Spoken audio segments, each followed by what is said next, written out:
and the Dr. Christian Dimmer from the Waseda University. I don't know if you will be the two will be present, but I see Erez from now. We will have during the session. I propose that people in the room can ask a question in the chat, and I will read the question to the people who intervene. And if you want to use the mic at the end of the presentation, I will leave you the floor to submit your question directly by in live. So thank you everybody. Thank you, Dr. Tomoko, Tamari. I let you the floor. You can share your screen now if it's work. And I would like to ask a last point, but not important point. The session is recorded and registered, and we will put in the internet the video of the presentation in our website. So for your colleagues or students who are not present now, they can have the possibility to watch the video after. And the channel of the Fondation France-Japon is working well. So we will have a new watcher at the end and after the conference. Yes, it was working. You can start. Okay, sorry. No problem. So thank you. Thank you. Can you see my PowerPoint? Okay, that's great. Absolutely, absolutely.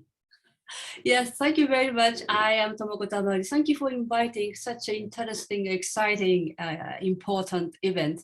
And I'm very pleased to be, very honored to be here to have a chance to talk about today's my topic, my paper, Iconic Architects, Urban Spectacles and Global Brands in the context of the 2020-2021 Tokyo Olympics. Okay, next. So it is generally accepted, it is generally accepted the Olympics are comprised of a complex assemblage of a human-made spectacle, nation branding, and city planning at one and the same time. It is also a contested field, sovereignty in terms of power balances between political, economic, cultural entities and citizens. Taking the 2020 Tokyo Olympic Stadium as a case study, I focus on iconic architecture, particularly the Olympic Stadium and star architects and their branding making activities in the era of global capitalism. But rather than focusing on various critical issues, such as massive budget for White Elephant Olympic Stadium and related civil political involvement, such as anti-Olympic activities, along with critique of the government initiative in hosting Tokyo Olympics, which has been extensively discussed. I will investigate the controversies over iconic Olympic star designed by star architect, Olympic studio designed by star architects, and explore the shifting and the multi-faced identities of iconic architect in the global cultural industries. By doing so, I would argue that the power of brand works as a contingent entity that swing between exclusiveness and banality. This property could lead to the declining the power of the brand in the era of global capitalism. The paper concludes with the examination of Kengo, Kuma Kengo architecture language of his 2020 Tokyo Olympic Stadium design. Sorry, this is the introduction, just like summary. So today, we found that iconic architecture does not only work to provide representation of national identity and the narrative of the tradition, but also becomes a contested political site involving state, global capitalist, iconic architecture, and citizens. The expanding field of global capitalism with the flow of financial power increases the political economic influence of iconic architecture. This led a situation which architectural practice became driven by multi-layered powerful agent and actors. Nick Neal calls that situation a heteronomous practice.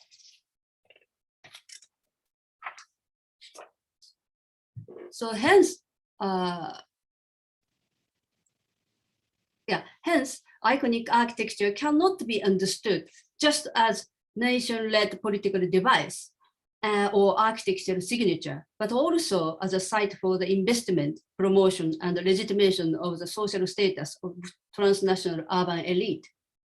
There has been discussion of some significant future of transnational global elite in terms of their changing relationship with architecture and cities. The Karika emphasized that after the 1970s, relation between global cities and the corporate patronage changed dramatically. Along with the eclipse of the, I quote, along with the eclipse of the traditional economic and cultural activities in the Western cities, the traditional species of the place loyal urban tycoon, such as Guggenheim, Rockefeller, or Ford, that would tie his personal fortune with that the city was also eclipsed.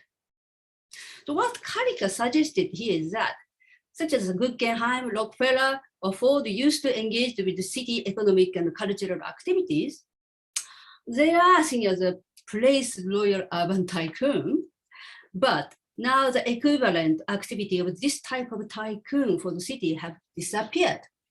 So this is a Christmas tree of Rockefeller Center, the famous. Cannot go next. Yeah, okay. So the traditional species, traditional species of the place loyal urban tycoon has been replaced by the new generation of footloose transnational elite. They are what Square calls transnational capitalist class. According to Square, the transnational capitalist class includes, I quote, people who own and or control the major architecture engineering and architecture developer real estate firms. There are two types. First, the biggest of these firms, such as Taisei Kensetsu in Japan. The second, the most celebrated and the famous architecture firms. He continues, I quote, the actual importance of celebrated architects for the built environment and their cultural importance, especially in the city, far overweight their relative lack of financial and corporate muscle. So Schreier explains that, I quote again, in the global era, iconic architecture tended to be driven by the state or religion. While the era of capitalist globalization, the transnational capitalist class has increasingly become central power to define the time, place, and audience that make buildings, space, and architecture iconic. So this suggests that the most celebrated famous architectural firm and architects could have influential power in the producing iconicity. But before the advent of transnational capitalist class, there has been many iconic, powerful figures in the modern architectural history. Le Corbusier, Ludwig Mies van der Rohe, and Frank Lloyd Wright, to name but a few. So McNeil states, quote, the conditions for the emergence of star architects have long been in place, but the nature of architectural stardom is a complex issue. So since the 1980s, the celebrity status changed, along with, I quote, Liaison, the values of currency of the famous dominate architectural culture, and the production and marketing of the architectural iconic building and the signature architect has certainly grown. If we accept this idea, value of currency of famous dominate architectural culture and production and marketing of architectural iconic building come to a central factor in the contemporary architectural production, then we need to think it is important for successful architects to not only become star architects, but to make themselves into powerful brand. This can be seen as a part of their very clever marketing. As cultural theorist and architect, Daniel Libeskind provides an interesting social recognition of star architects. The first, they are identifiable individuals, famous.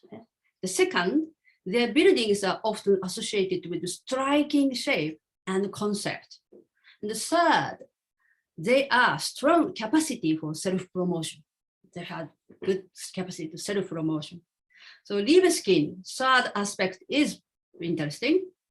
The capacity for self-promotion is one of the distinctive characteristics of star architects.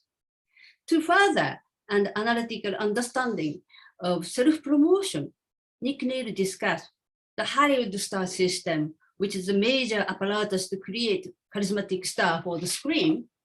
He remarked on the similarities with the production of architectural celebrity in terms of, quote, systematic industrial process of promotion in individuals with particular uniqueness and distinctiveness.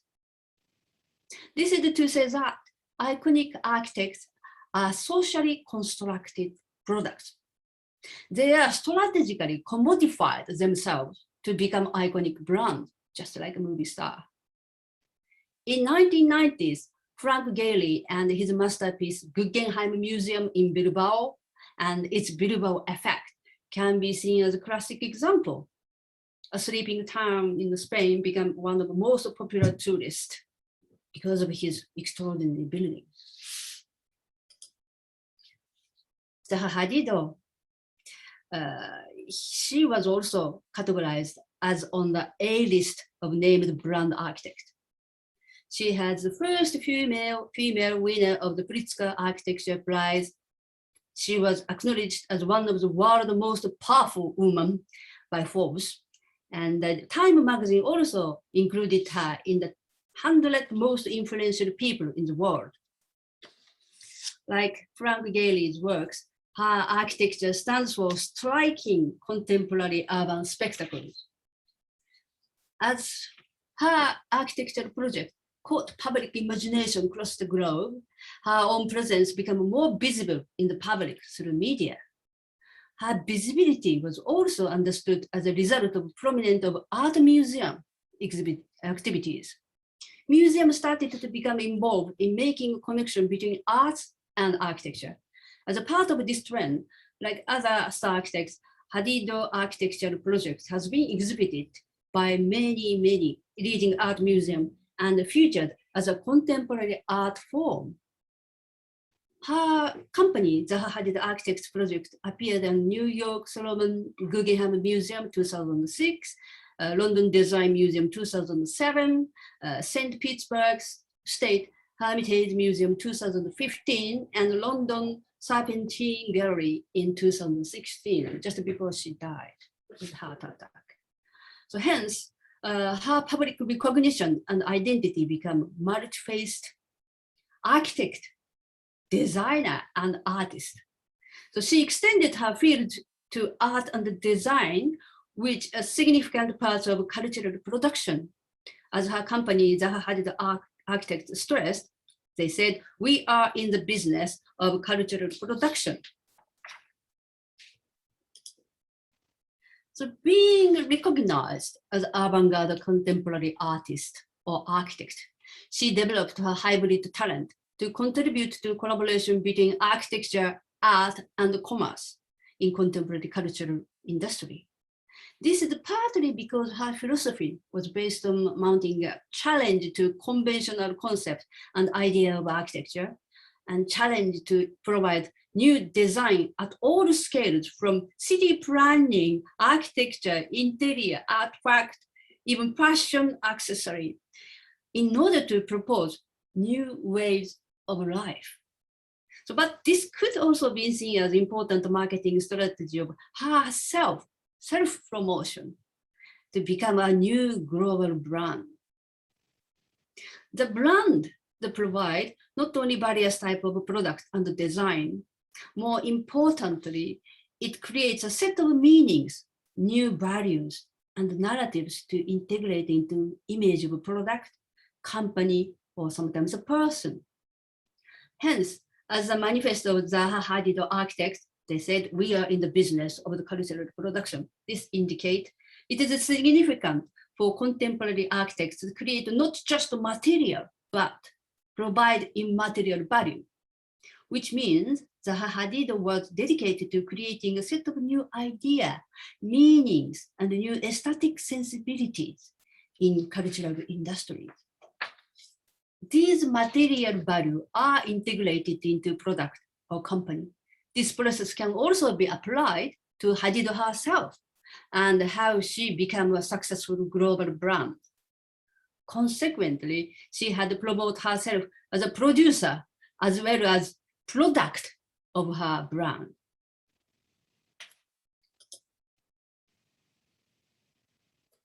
Yeah. So I think maybe, yes, next coming. In order to generate socially constructed global brand, one of the most beneficial ways is to acquire ambitious grand architectural product, such as Olympic Stadium. This is one of the new occasions in which architecture, or therefore architects, become a matter of public interest and debate.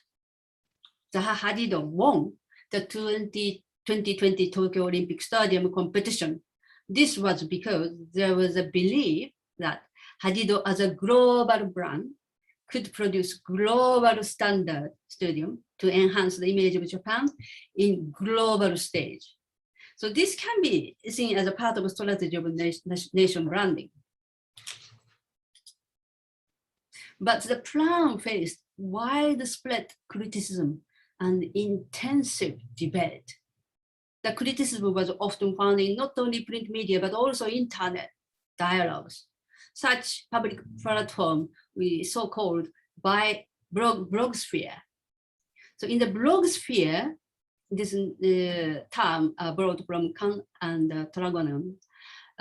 In the blogsphere, users who are not only architectural critics and professionals, but also like-minded people, ordinary people, started to criticize, express negative opinion about Hadid's design.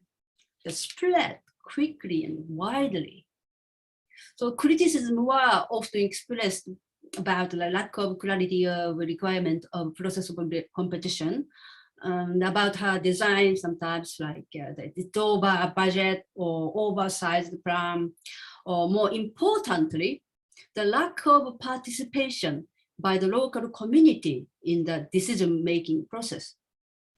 So therefore, as Japanese architect Koichi Nagashima pointed out, the plan failed to understood that lived community environment, including the local history, the landscape, and the economic activities that take place there.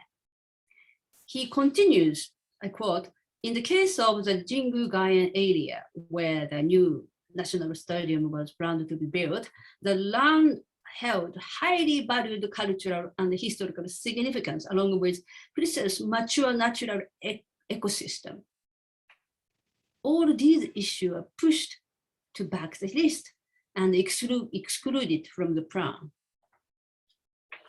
Hence, the collective and shared critical view of Hadid's architectural plan gained a strong influential impetus on the government decision process.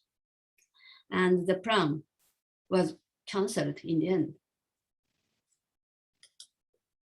So Olympic main stadium is usually expected to be a national symbol, which helps to create a positive image of Japan towards not only to the world, but also to Japanese citizens, self-image of Japan. In other words, the stadium should evoke the positive imaginary of nation and be a signifier of citizen. This means that the stadium should create some such kind of symbolic value which could be shared with Japanese people. The Hadid aestheticized the stadium was, however, seen as an architecture which failed to create a symbolic value. Because public criticism mainly derivated from her futuristic design, her design was seen as acting against or not fitted with existing landscape, memories, meanings of the site, Jingu-Gaien region in Tokyo. As a result, there was a huge gap between Hadido's Olympic Stadium symbolic image and Japanese citizen symbolic value. This suggests the power of global brand do not always succeed in changing conventional value to sustain the aesthetic pleasure for something different and the desire to create a new lifestyle in transformed urban landscape. Hadido aimed. This is her initial plan, Tokyo Olympic Stadium. Yet, the failure of Hadido's project cannot be understood without further consideration of the nature of brand and branding. The attempt of mobilizing her signature, new aesthetics, can also be seen as weakening the power of a global brand. The point Kaika made is that the star architects repeatedly reproduce their successful design forms, apply the same design code to express a multiplicity of meanings in different social and geographical contexts. Hence, there are always contradictions between global brand, transnational form and value, and the local specificity, such as site-specific history, memory, and meanings. As sports sociologist Horn states, contradictory and contested feature of the transnational sports spaces designed by star architects, he said there is a paradox, distinctiveness lead to unspectacular spectacles. To turn to Hadido Tokyo Olympic Stadium plan, we can consider how far her signature architecture could encapsulate various problematic issues. As a global brand, her Tokyo Stadium design noticeably applied her signature in using sweeping curvy streamlines and computer graphics rendered dynamic shape. A similar form of design code can be easily found in her many other architectural projects, which can lead to the losing a future of distinctiveness and can therefore result in unspectacular spectacle. Hadido's brand can also be found not to be exclusive, since her signature can be found in various vernacular everyday objects, including furniture, handbags, shoes, fashion accessories, flower base, and even chandelier, and oft find criticism of iconic building in general, and Hadido's Olympic Stadium in particular, is that it can be seen as a product of architect over self-consciousness and is less concerned with the local context. The stadium should have incorporated site-specific narratives, memories, and theme into the symbolic aesthetic of architectural design.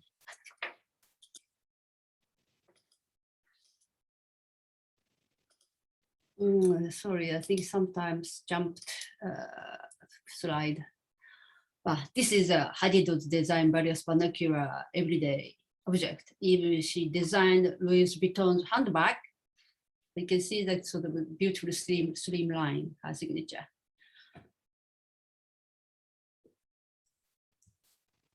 So, yes, come back, yes. So, so this can be seen as an imminent nature of a brand, since the process of the iterability and the seriality of appearance of a product only enables them to become brand. In this sense, the broadly distributed Hadido signature and image of a branded product, object as well as herself, were always already implied in the very nature of the brand.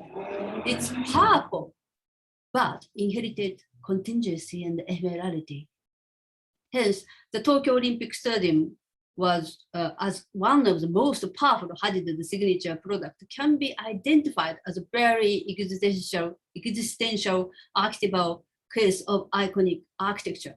Since it was a branded stadium, therefore it can be exclusive, but it has to be accessible to everyone and as well as unspectacular spectacle. Therefore, it can be vernacular.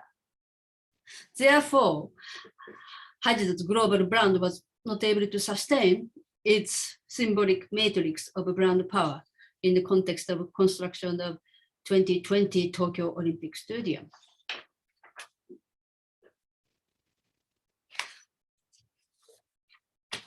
Finally, I just addressed Kuma Kengo's, his architecture languages.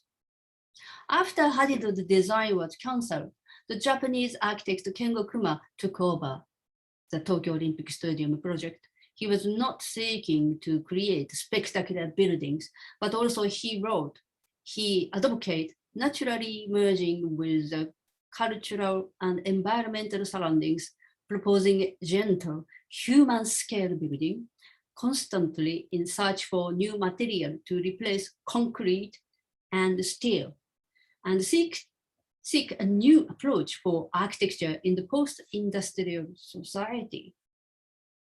Wood is his preferred material. Concrete and steel can be seen as a symbol of 20th century modernity, but he used natural wood instead.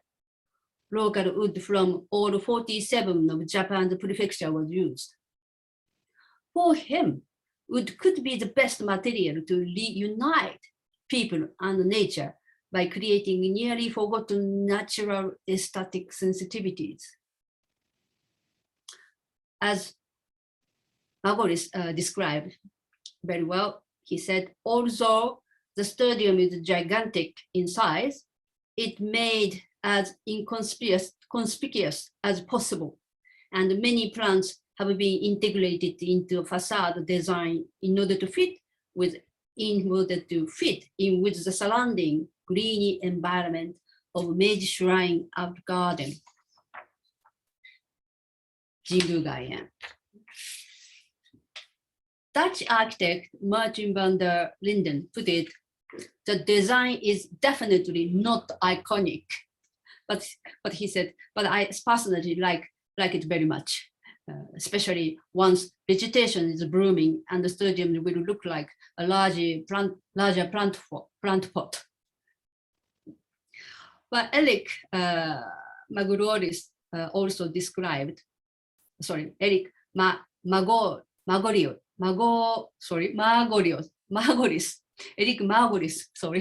also described his broader architectural philosophy opposed 20th century industrial efficient corporate architecture and strived towards more human design. Kuma's attempt is to create architecture that bring people into a more dynamic, joyful world.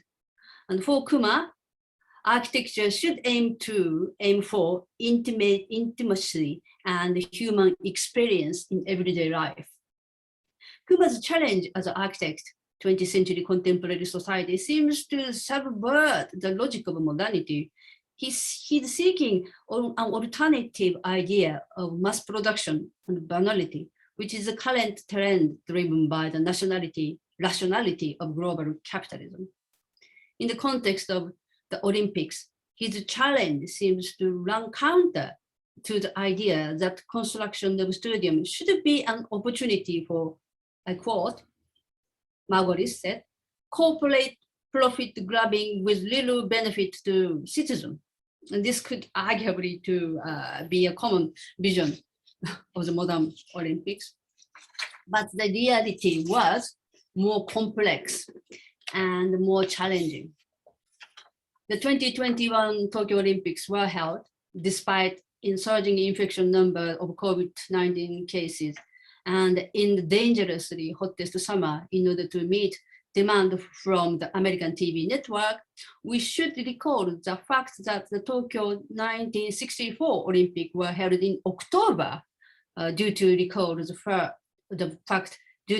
the city's dangerous summer heat. The game also required gentrification, displacement of the residents, the high population of all the people in the Kasumigaoka apartment, and increase in policing surveillance under the name of security, as well as exploited labor that was initially needed for Fukushima reconstruction. All these practices damaged human life and the reputation of the game. It is therefore still not clear how far his architecture practice for the 2020 Tokyo Olympic Stadium have a potential to subvert logic of modernity and challenge existing politics in Japanese society and beyond. We also still do not know whether his architectural slogan, "Reunite people and nature," for the stadium was well received and understood by those inside and outside Japan. What we do know is that the stadium was not seen as a monument of that game for reconstruction of Fukushima, and afterwards, the game as a proof of human victory against the coronavirus. Coronavirus is still going on. Both of which were the government-led political slogans for the games. So now is the time for us to consider how we can critically evaluate the narrative of Olympic Stadium as our legacy for the next generation. Thank you. Thank you very much. This is a Kuma. Yes, it's what I wanted to say. It's good to finish with this. Yes, beautiful, isn't it? Very different to the added design she wanted at the beginning. So thank you for this presentation. If you have any question, do not hesitate to hands up, and we will give you the mic. From my side, I have perhaps a question. Do you study Tokyo, but do you study the case of the other stadium in the Olympics? And because in the Paris Games, it will be no new stade for the games. It will be only the old stadium built in for the last World Cups in France. So I think in 1850, yes, 1950, sorry. And so do you think that it can be a change in the future of the games, that Paris will have his own stade but built in past?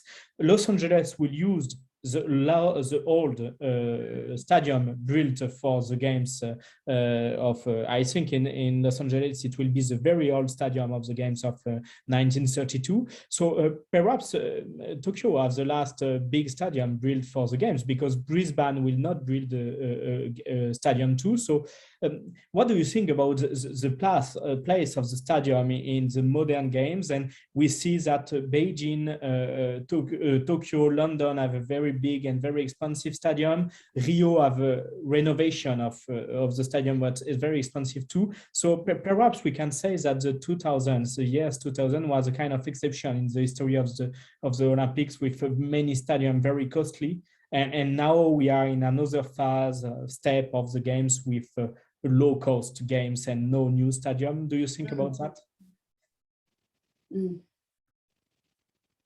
So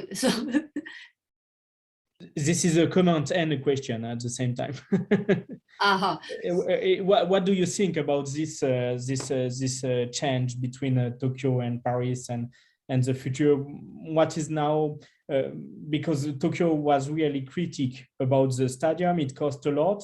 It was many mistakes, and Zaha Hadid was decided during, she passed away during the project, so it's very strange situation. What do you think about this? Yes, we can say there is two different games. So the games with big stadium before 2020, and now the 3 next games without new stadium.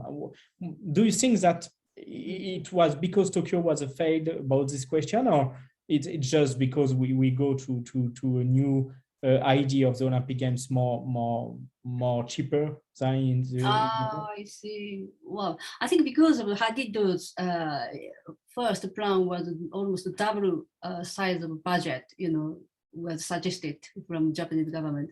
So initially, I think budget was an issue, and the scale size was also enormous.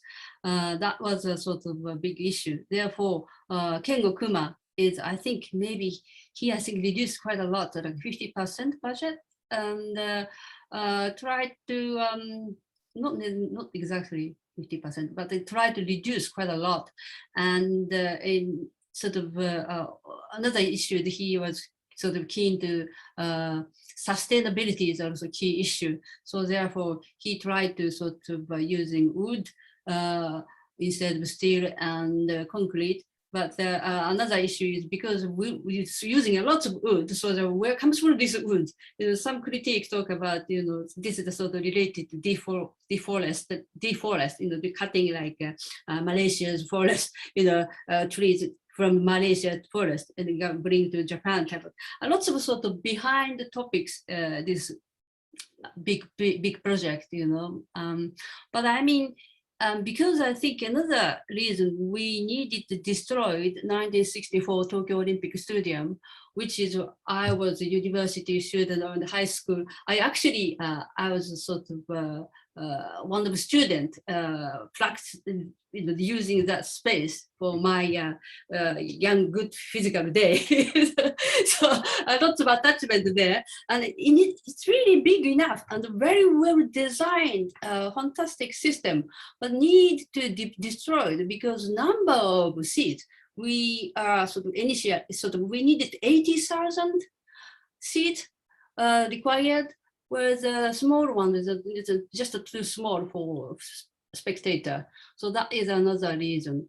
But I guess, the most sort of main atmosphere and debate around Olympic is sides down. So we shouldn't spend a lot of time to just 2 weeks in a short time, big event. This is the common sense, as I'm getting common sense. So therefore, gonna be, I think, you need to think about maintenance fee as well. So when Kuma Kengo designed this stadium, not just on this scale, not just the total budget for building construction, but we have to think about how much we need to make money to maintain. So this is also the issue in the future, and hopefully, I think, run from Kuma Kengo Stadium. I think he invented quite a lot of clever trick. So this is, I think, the positive side to have Kuma Kengo. But in my paper, I talks about, there is so many background, and Kuma Kengo is initially, he's not one, involved with this project, but the story, because when Hadid's plan was scrapped, that's why he got the chance to sort of jump in. So I don't know, it's a lot of contingency also, in the process, it happened. Thank you for this answer. And I see that Jessamyn and Abel have a question. I let him the floor.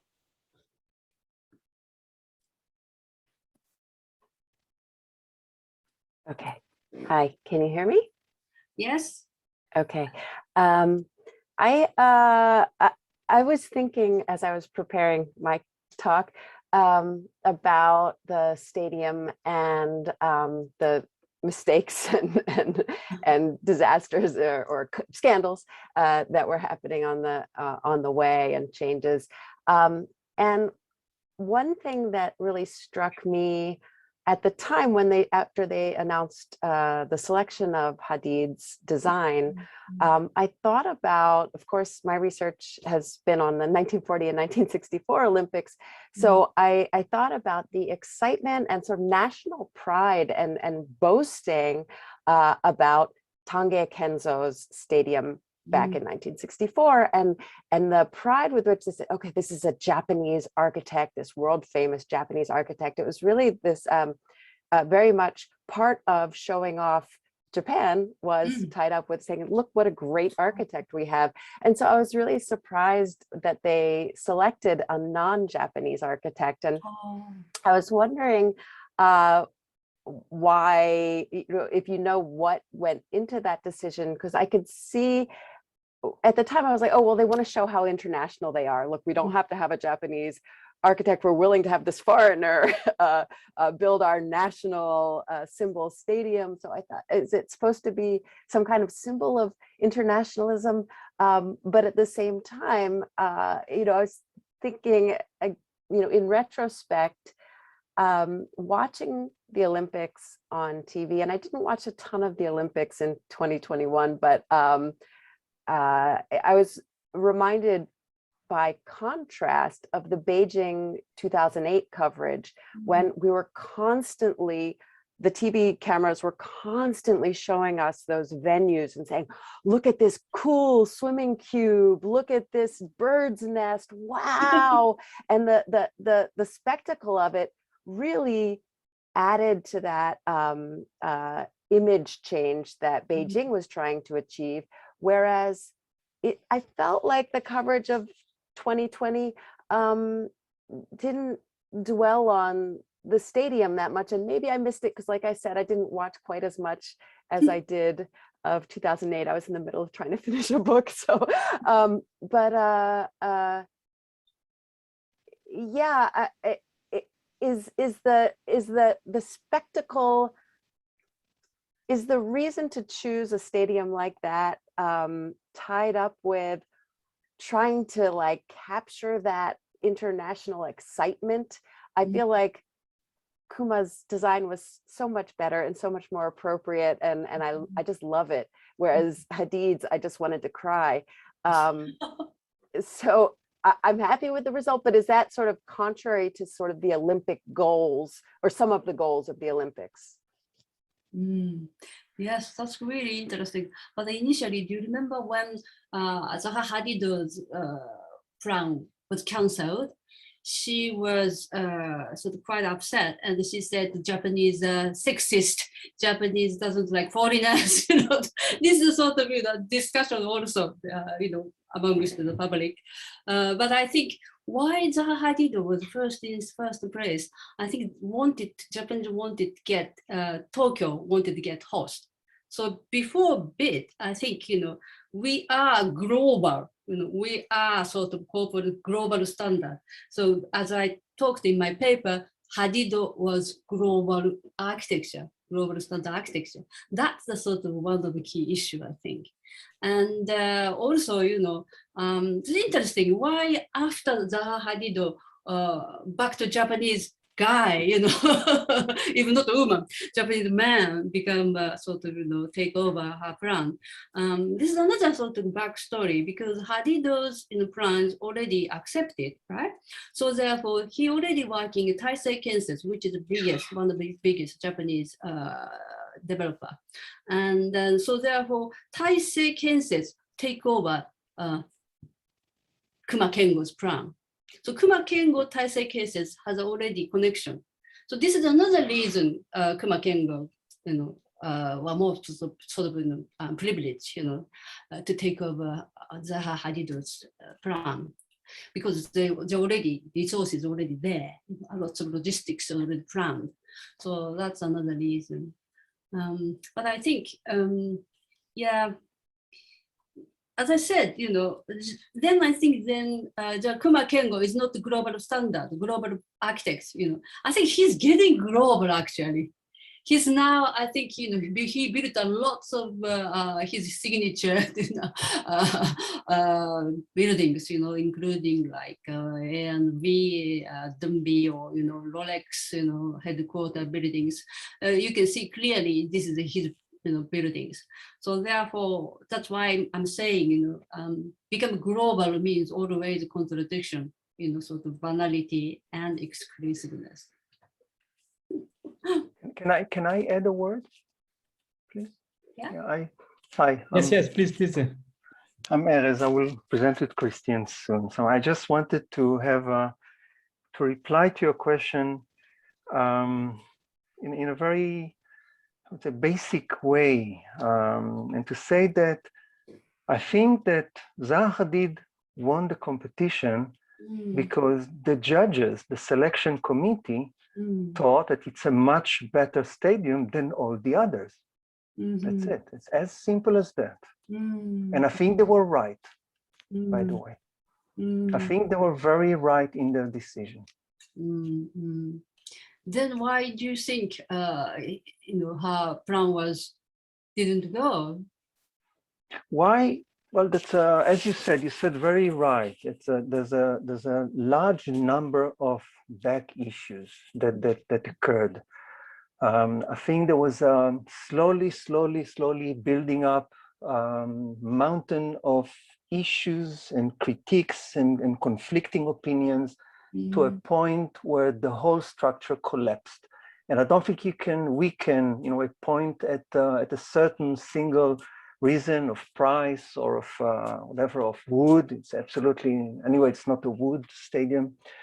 There's nothing about it, I think, which is wood, or nearly nothing about it, which is wood.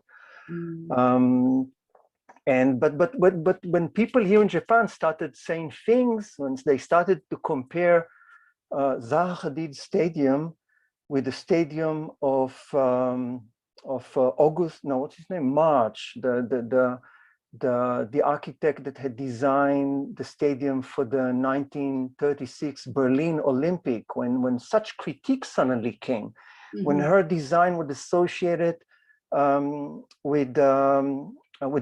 the dynamic around Zaha Hadid Stadium started to be associated with the same dynamic that led Japan to enter into the Second World War. That was what key people said here. When these things were said, the whole thing crumbled. The stadium is great.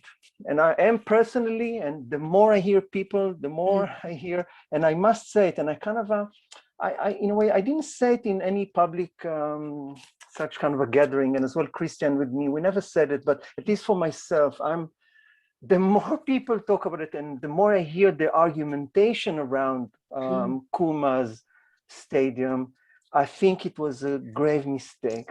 I see. I think, perhaps, I think she's a really great, she was a great architect, this is no question, no doubt, right? But what's the difficulties, this issue is, because this is Olympic stadium, I think global brand, I think being brand is okay, if you think about Chanel or, Louis Vuittons, they are not necessarily think about the site-specific, like a condition or narratives or meaning behind. But the Olympic stadium is very special, something very different from other branded objects. But the word unfortunate, I think she was a great architect, but somehow this is a completely somehow unfortunate, special, very distinctive case, I think. Yeah, it's just the word brand is a word that we choose to use. I mean, she didn't use it. The word wood, the praises of wood these are words that we chose to use in relation to it. I mean, I'm saying the following sentence with a bit of care, but I went to a dentist lately, about 3 weeks ago, and I had some cavity filling, and I think that the cavity filling in relation to the mass of my body is still much higher than the relation of wood in relation to the total stadium. So your feelings reflect your whole body. No, I'm trying to see the proportion of really wood or active wood in this stadium, which is Christian wants to add something, I think. I should better have someone interrupt here. But I think, but Kuma also mentioned, he clearly said something somewhere I read, because of this gigantic scale, so therefore impossible just using wood. Wood is just sort of superficial, sort of, cosmetic level, isn't it? But what's clever, he wanted use wood is, collect all 47 Japanese prefectures. This is a kind of but that's a brand. Beautiful, sort of beautiful story behind. But that's just a national brand, and suddenly we accept Chris, please, Chris. Yes. No, I just wanted to say. Just please in a few minutes, because we will have just after the presentation of Jessamyn Abel, just in a few minutes, if you can be. Yeah, and we will continue after. Yes, if you may, I don't. May I? Please have a few minutes, but not. Just a second. Just one comment I wanted to make. We're talking about Hadid or Kuma, but the issue is that if you look into the competition brief, the organizers asked for the greatest stadium in the world. Literally, it was. We want to have the greatest stadium in the world. And then there was a catalog. We want to have a museum. We want to have so and so many VIP lounges. We want to have this and that and that and that. So it was a gigantic program, and therefore a gigantic stadium resulted. Then it was scaled back. Then the original dynamic properties of the design disappeared, and then the criticism mounted. And based on that scaled back program, then also Kuma could design a smaller and cheaper stadium. So the circumstances have changed as well. So it's not just that we switch one brand for another, but we have politics here at work and regulations as well. And just one more thing that I wanted to say. Tokyo Stadium, Kuma Stadium costs still 1.4 billion, which is still double the amount of any Olympic stadium that was built before that. London Olympic, when we talk about sustainable design, it only used 40% of the amount of steel that the Tokyo Olympic Stadium used. And it could be built back from 80,000 to 25,000 seats. And we don't know even the name of the architect. Which is Rob Shirt, but so just that as an input from my side. Yes, I think that's very important. It's really important. That's behind the scene, people don't talk about a lot of these type of things, but I think what is important, including this type of event, we just want to have a chance to listen. People who nobody cannot hear, cannot talk. So this is very important, I think, and who is going to be a gatekeeper, I'm not, I'm just a sort of boring sociologist, but, I wanted to be, say something, this is the sort of my ambition. Yes, thank you very much, that's really important. I think I want to keep the conversation, more deeper, and to find out what's actually exactly happening behind. It's really important. Thank you very much. Thank you for your presentation and the discussion. It was very exciting, and we will perhaps have the time to continue just after the presentation. We have only 10 minutes of late, so it's not so bad. Thank you, Tomoko, Tamari, for this presentation. And now we will let the floor to Dr. Jessamyn Abel from Pennsylvania State University. We have scheduled 1 hour, so you have the time to have your presentation and after question and answer. So please, if you want to share some slides, you can start, and I let you the floor, Jessamyn. Thank you to be here, and thank you, Tomoko.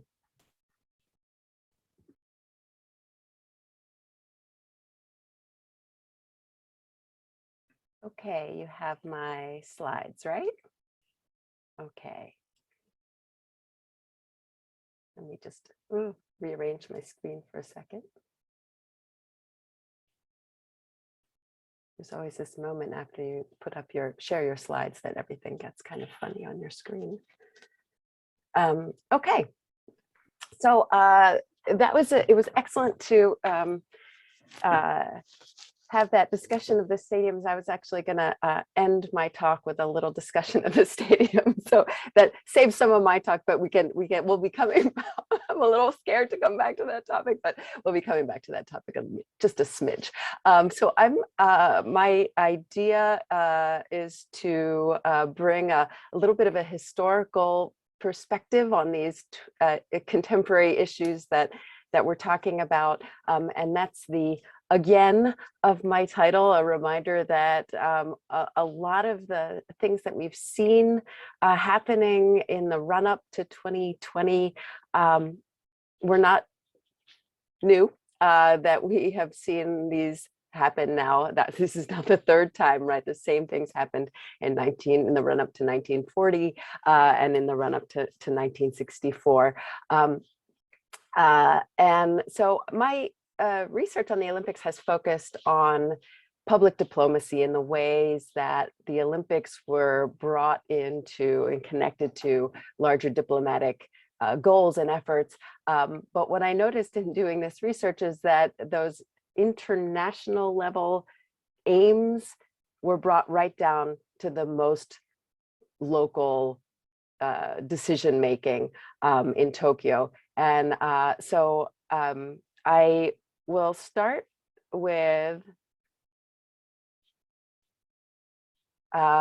the first couple of minutes, and I'm playing them silently so I can keep talking, but the first couple of minutes of Ichikawa Kon's famous 1965 film, Tokyo Olympiad. And I'm sure many of you have seen this, but I just wanted to play these opening scenes because they really nicely, the images there really nicely illustrate a common experience of Olympic host cities, because the host city must always transform itself into an Olympic city. And that idea of the Olympic city shares something in common with the idea of a global city, insofar as it functions as a central node in this very important and popular global institution and practice.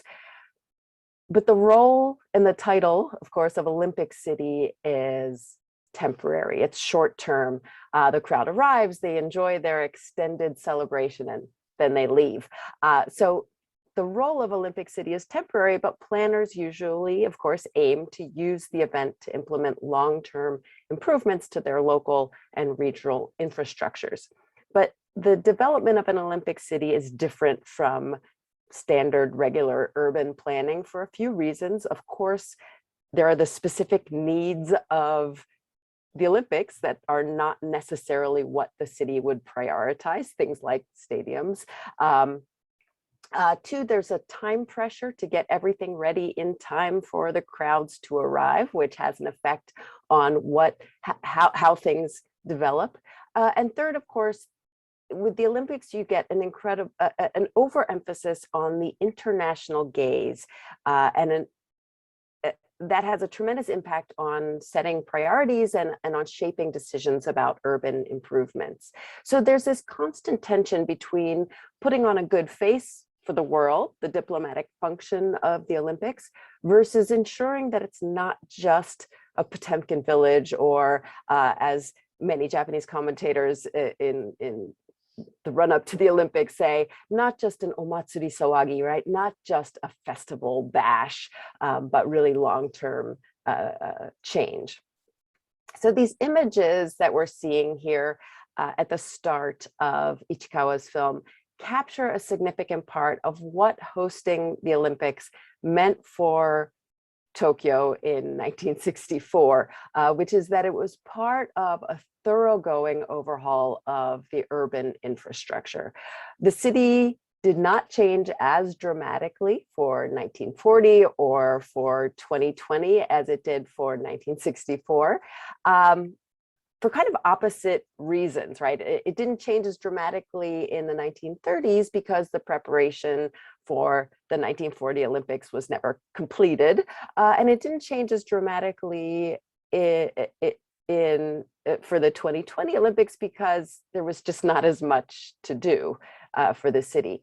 And this reminds us that these three Olympiads, or preparation in the case of 1940, happened in three very different historical contexts, right?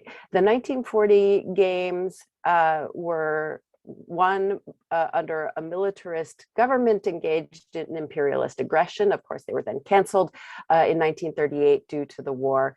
The 1964 Olympics, this is after post-war reconstruction and democratization. Japan is deep in an alliance with a Cold War alliance with the United States. We're in a situation of high-speed economic growth there, and it's just the beginning, the early years of the long decades of LDP rule. Then finally, the 2020 Olympics, we can see Japan relatively in a declining international position. Of course, it's post-Fukushima, which was a big part of the planning and the debates about planning. And I won't even, include the pandemic here because it, wasn't even on the horizon in the planning stages that I'm talking about. So three very different historical contexts, but in each case, political actors mobilized Olympic symbolism and rhetoric for very particular local purposes in ways that both propelled and reacted to the city's transformation. So the juxtaposition of these three moments really helps to show the flexibility and the persistence, regardless of context, of the particular opportunities and pressures that are created by the international spectacle of the Olympic Games and by their function as a tool of public diplomacy.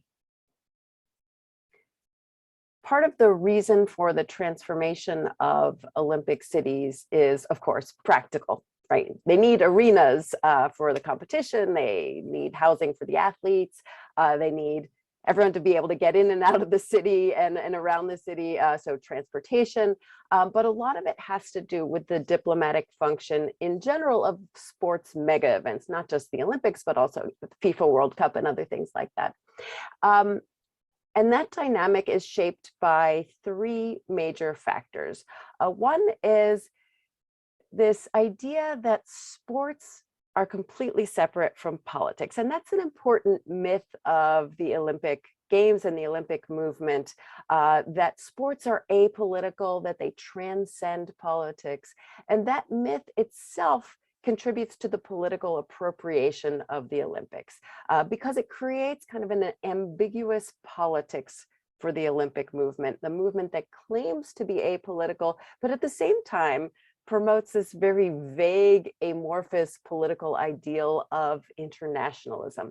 And that's part of that's an original principle of the Olympic movement, right? The IOC stated, and in the Olympic Charter, and I'm quoting specifically from the 1962 revision of the Olympic Charter, the IOC states that the Olympics will, quote, create international amity and goodwill, thus leading to a happier and more peaceful world, right? So that's a politics. We're building international amity for the goal of world peace. And so that ambiguity of saying we're apolitical but having a politics creates an empty space that can be filled with almost any kind of political content. So Olympic symbolism can be taken up by all sides in a political fight, whether that's at the international, national, or local level.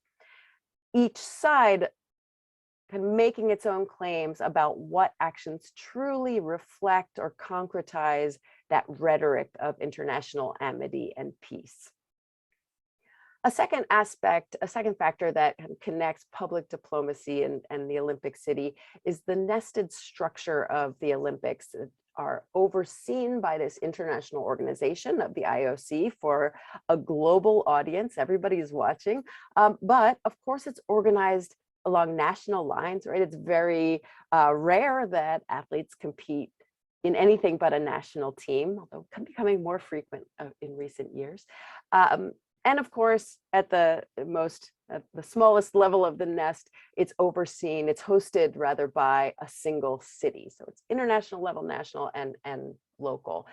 That combination, that nested structure makes the Olympics a useful venue, not only for international relations, but also for both national and local political contests. And then finally, the third factor, since the 1932 Los Angeles Olympics, the games have been a spectacle, right? And that spectacle ensures not only a domestic, but also an international audience for the games. And that spectacle, that attention to the Olympics adds a layer of extra weight to these concerns about infrastructure. So together, these three factors tie national level questions of diplomacy very tightly to the nitty-gritty local issues of urban planning.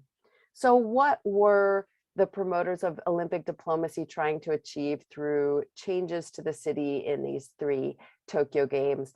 The details, of course, are different for each, but there are some basic similarities. One, they wanted to show off a beautiful and modern capital city that would be appropriate to Japan's international position, or at least the Japanese leaders' desired international position, what they aspired to.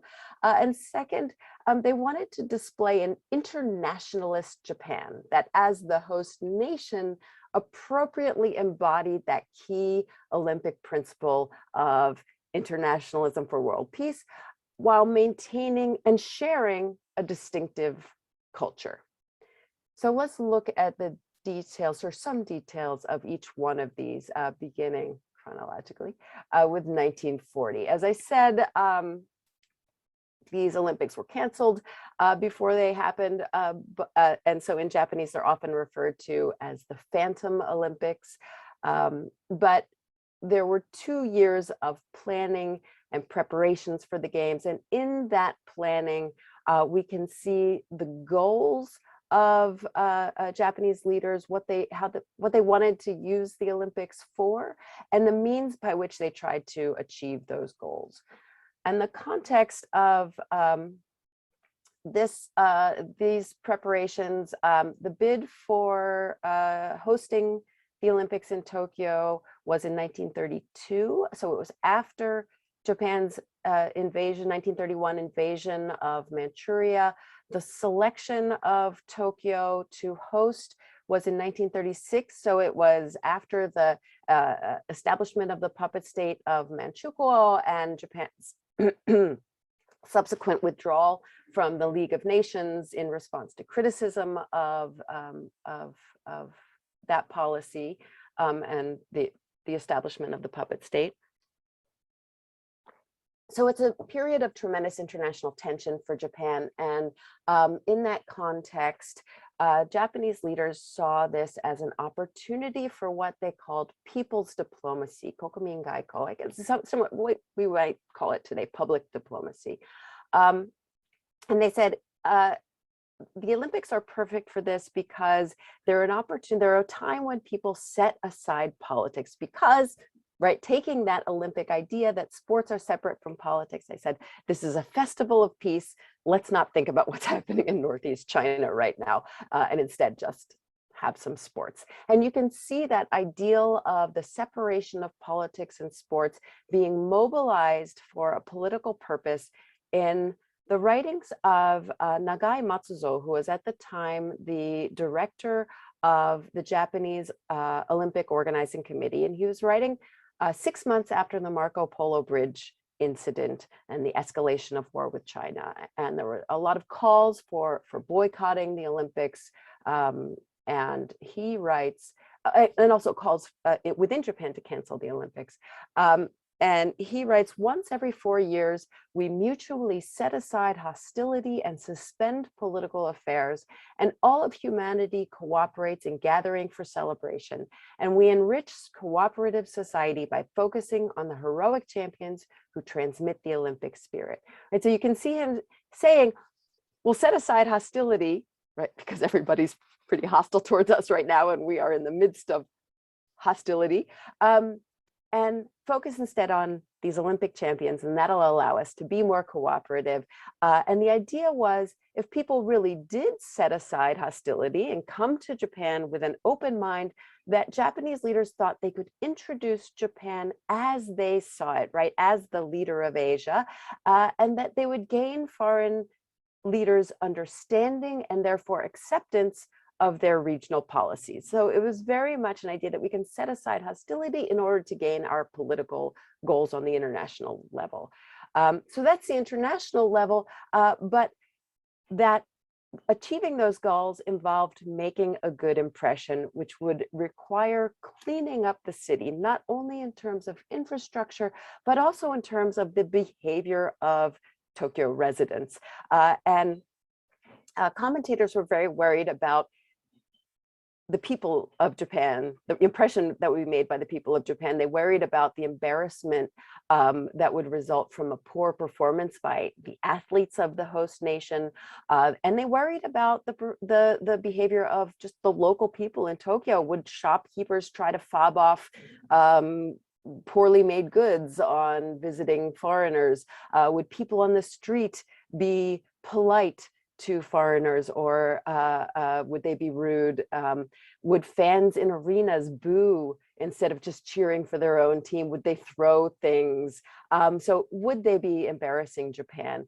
And there were also fears that hosting would just highlight Tokyo's backward elements, but they also hoped that the Olympics would be, therefore, an impetus to internationalize Japan by raising not only its capital, but also its people to world-class standards. So there were kind of two efforts to prevent this kind of embarrassment that they feared. One was preventing embarrassment by the so-called people's diplomats, right? And they did that through public morality campaigns, telling people don't litter, don't spit in the streets, don't boo for the other athletes. And to avoid looking backward, they said we have to make Tokyo a capital worthy of a great power.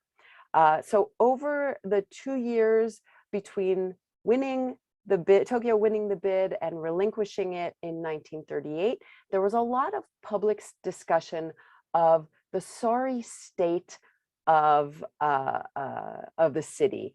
Public intellectuals, both involved and not directly involved in the Olympics, voiced some concern about the impression on foreign visitors that would be made, and they called for improvements. So for example, there was in September 1936, the public opinion journal Kaizo, a very popular journal, published responses to a postcard survey that they had done. And many of the responses were focused on infrastructure. And I'll just highlight two that both thought about the problem of sewage. One was Narusawa Reisen, who was the editor of Asahi Camera, and he wrote about, he said the lack of a proper sewage system left the city, quote, rampant with mosquitoes and flies, end quote, and he worried that this would strike visitors as, quote, the city of an uncivilized country, end quote. And the novelist Shirai Kyoji agreed with him. He suggested that a major cleaning of the city's waterways was needed to make a fresh, lovely scene, as he put it, for foreigners. 2 years later, on the eve of cancellation, however, not much had been done. And Suzuki Bunshiro, who was a reporter for the Asahi, wrote an article that also was in Kaizo, and he warned, the streets of Tokyo are, in a word, a mess. Even the center does not have a sewer system, and stinking canal water is not so much flowing as stagnating between blocks. And the things that stand out in the city are cheap signboards in need of a paint job, a forest of telephone poles like a scorched mountainside, indecent cafes, countless pubs, and so on. Now, I personally think visitors would enjoy the indecent cafes and countless pubs, but he thought they had to go. And he said he hoped that the Olympics would drive improvements. He said, we must first expose everything that is not international, and then think about beautiful establishments in as much of the city as possible. So that was a common theme. To make the city attractive, we have to make it international. And there we go. That's a really big word, right? So it meant various things to various people. And many people reminded planners, you have to concentrate on lasting facilities. That phrase, lasting facilities, was everywhere. And they said, you have to build for the future, not just a festival bash. So there was people building and there's city building being planned. And both of these policies, both of these sets of policies, became points of critique of government policies, not just for the Olympics, but much broader kind of critiques of the government in general. And keep in mind, criticizing the government is a very dangerous thing to do in the 1930s because there's incredibly heavy censorship, and you could get thrown in jail for not so much. For example, the writer Nakano Shigeharu really grappled with this with these Olympic policies and the ambiguous impact and significance of hosting the Olympics. He was a leader of the proletariat literary movement and a member of the Japanese Communist Party. So he was arrested in 1932 for those activities and was held in prison for about 2 years and was released only after announcing his ideological conversion, his tenko. So he was ostensibly no longer a member of the proletariat movement, but still sympathized in October 1936 when he wrote a series of 4 articles for the Meiji daily newspaper Yomiuri Shimbun. And he was criticizing policies implemented in the name of the Olympics for their failure to benefit the Japanese masses. He argued that these campaigns could not be effective because they don't address the real fundamental problems. And he conceded, yes, in Tokyo, the streets are strewn with garbage, the parks and playgrounds are full of trash, bamboo wrappers, orange peels, and we spit wantonly all over the place. But he said, you can't be fastidious about the appearance of the city, but indifferent to national politics. Indeed, he wrote, to spit phlegm on the floor of the train and mash it with the tooth of a geta sandal is the Japanese sense of public morality that matches the political silence forced upon the Japanese people. Right, so he's using the soapbox of the Olympics, I'm just talking about the Olympics here, to make the much more dangerous move of actually criticizing the government. And Nakano also criticized the diplomatic basis of Olympic construction in Tokyo. And he quotes Nagai Kafu, famous author Nagai Kafu, writing in 1918. So looking back to 1918, and I'm just giving a very rough translation here, so I haven't put it up on the screen. Kafu wrote, Japan's national policies are all based on reputation or a pose aimed at Westerners. For example, the World's Fair was planned. He's talking about a World's Fair that was planned for 1917, but then canceled.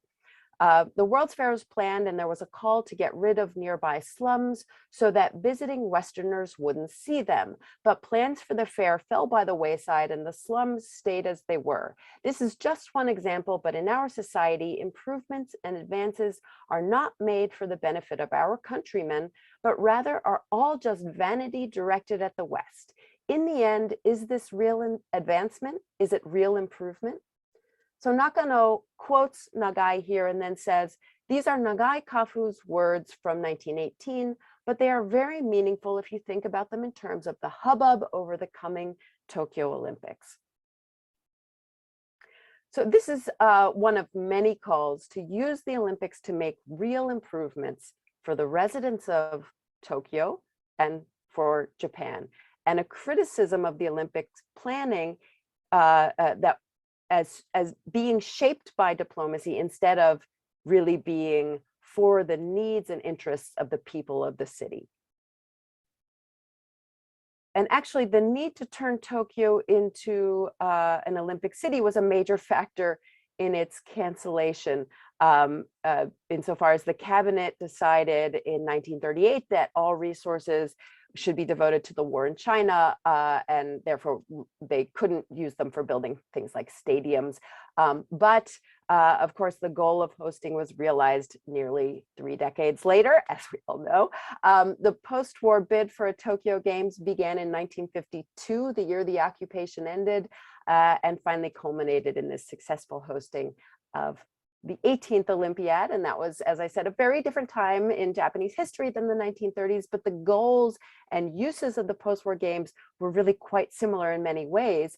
The anticipation of the foreign gaze was accompanied by a fear of embarrassment. People worried about the same things: Japan's chance to win gold, the behavior of the Japanese people, the state of the capital city. It was really very much an echo of the 1930s. And the response to these concerns about Japan's showing on the Olympic stage was, again, an effort to make the city and its residents more international.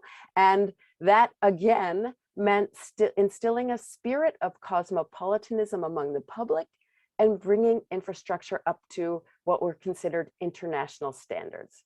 So Prime Minister Ikeda Hayato talked about this Festival of Peace and Amity, Heiwa to Yuko no Saiten, as an opportunity to introduce a new Japan to the world. And that was the ubiquitous phrase for this Olympics, New Japan.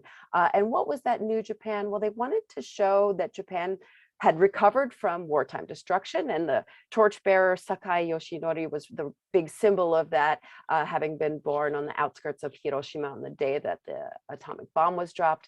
And they wanted to show off Japanese technology, to introduce Japan as a technological and industrial power. So for instance, organizers boasted that this was the first Olympics in history in which all of the timekeeping devices and cameras were domestically made in the host country. So you can see Seiko had a big showing here, the whole games were a big advertisement for Seiko and other Japanese companies whose names were all over the place.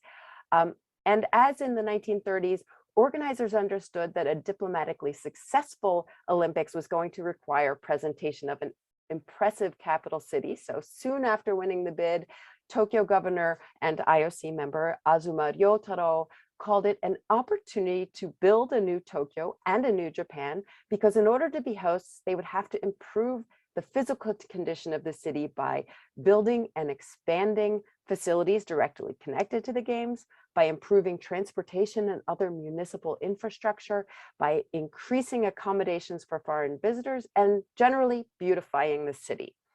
That anxiety about putting on a good face for the Olympics motivated infrastructural improvements, and that was a steady theme in discourse surrounding the planning of arenas and roads and hotels. So actually on a kind of more nitty-gritty level, the head of the Tokyo Municipal Waterworks Bureau Sewerage Department wrote in the journal Shin Toshi, New City, Torujin is his name. He wrote, as we welcome the 1964 Olympics, of all public facilities, the biggest headache is the traffic problem. In Tokyo today, 500,000 cars are jammed up like bugs to sugar. An equally serious problem is that of Tokyo's sewers. He then points out, some sewage goes into the rivers untreated, and the sumida is so filthy that it stinks intolerably. And you can see in the picture here, this famous photograph, people trying to deal with the sumida stink as they are on a boat. He goes on then to detail plans for expansion of the sewer system. And unlike the 1930s, this time they actually did it. Now, Toru also mentions transportation. Much more glamorous than new sewers. 2 new rail systems were finished just in time for the Olympics and really helped solidify that image of an industrially and technologically advanced Japan. One, of course, is the high-speed bullet train system, and I have just finished writing a book on that, so I could talk about this for many hours, but I'll try to restrict myself to just a couple of sentences. But out in January,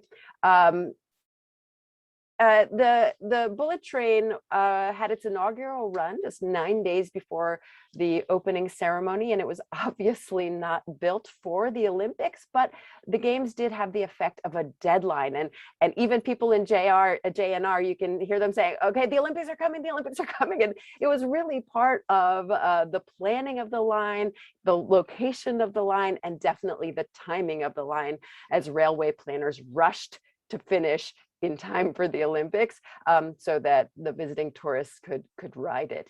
And that was seen as contributing to Olympic diplomacy in 2 ways. One, the bullet train would actually expand the geographical range of people's diplomacy, and therefore the people who could participate, through tourism, especially to Kyoto. They said, while people are in Japan for this rare opportunity, they're going to want to get outside Tokyo, and the bullet train can take them very quickly to Kyoto.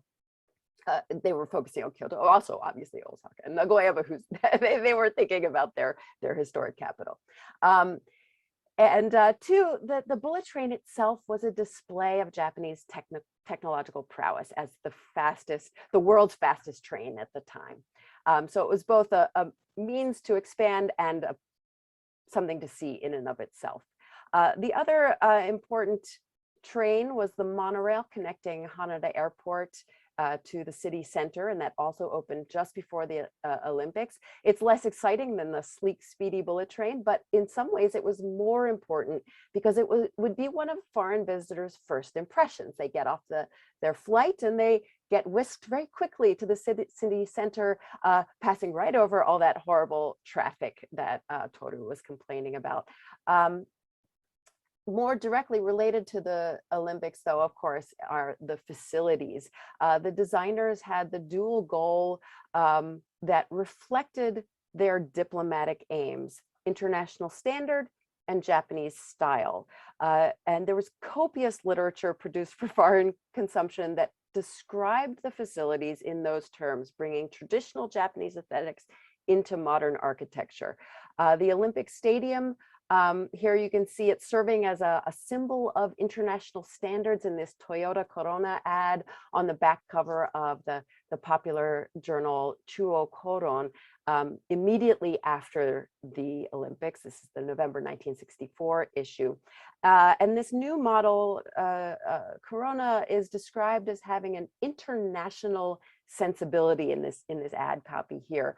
And it's connected, having it parked in front of the Olympic Stadium is kind of using that internationalism of the Olympics to say this is an international car that's ready for the world's highways. So the Olympic Stadium here is representing, for a Japanese audience, internationalism and world-class quality. But probably the most well-known architectural contribution, which I already mentioned earlier, is Tange Kenzo's National Gymnasium. It was discussed in terms of its suspension roof, held up by ferro concrete pillars, its unique exterior, all were kind of talked about as being something really special for this Olympics. It was described in promotional materials as the largest building of its kind in the world. So that kind of world's global superlative was really important, as in the case of the bullet train, world's fastest, world's largest. So it was not just a space for competition, but like the bullet train, an attraction in its own right.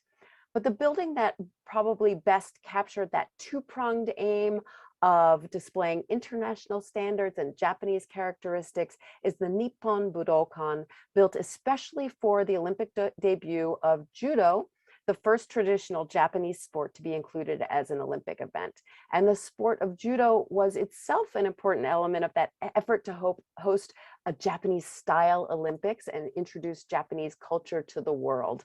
And the building encapsulated that role in an Olympic diplomacy. Planners presented it as containing the essence of both Japanese tradition and international modernity. In terms of tradition, it was built on the grounds of the former Edo Castle near the present Imperial Palace. The English language official handbook produced for the Games made sure that foreign visitors got that. It informed them that the design was based on Yumedono Hall, an 8th century temple building that was designated a national treasure as representative of the architecture of its time. And at the same time, PR materials noted that behind that traditional facade, the building incorporated every kind of modern equipment. I'm quoting from one of the pamphlets there, including computerized recording equipment and communication systems. So the building displayed an architectural tradition to the world, but also showed Japan's technological progress. And that combination may help explain, in another project I'm getting to work on, the phenomenon of live at Budokan albums that every American band had and other Western band had to have for some time after the 1960s. So finally getting to 2020, obviously there's been a lot of focus on 2020. So I'm just going to very briefly talk about it here. I won't dwell on it, but just a few words. A big selling point in Tokyo's bid to host in 2020 was that it was a, quote, mature city. And by that they meant that it was efficient, high-tech, everything works, right? So this suggests a relatively minimal amount of construction needed to create the Olympic city this time around.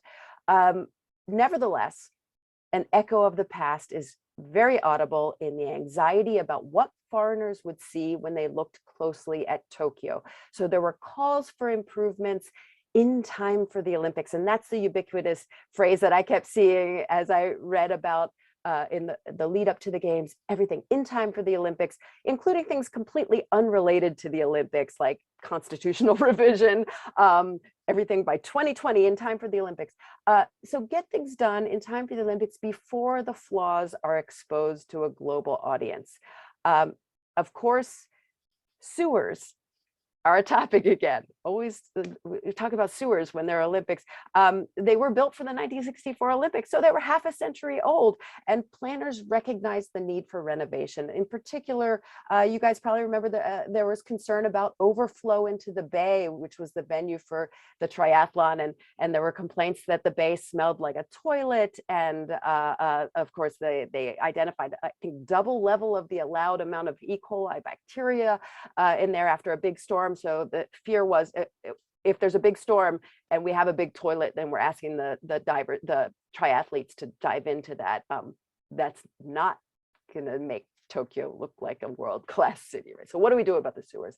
On an even more local level, and other debates about local infrastructure, advocates use the Olympic as ammunition, and as in so many cases, that could go both ways, right? Both sides were talking about what they thought was really going to be the most internationalist policy, what would present a better public face for the international audience of the Olympics. And one example that I have up here is in Chiyoda-ku. There was a plan to bury electric wires to create a neat, clean appearance, right? So you can see in this explanatory poster, and I'm sorry I don't have a really good image here, so it's a little blurry, but it says before the construction, electric wires really are damaging, are hindrance to the scenery, and then after the construction, the electric wires. Without electric wires, that's an improvement to the scenery. And interestingly enough, there are no trees in the before, and then they have a tree in the after, because the trees were the issue, right? So that was the plan, and you can see it in the corner there, sukkiri, right? They're saying this is going to be nice and clean. And of course, cleanliness and a clean appearance is always associated with modernity, with not backwardness.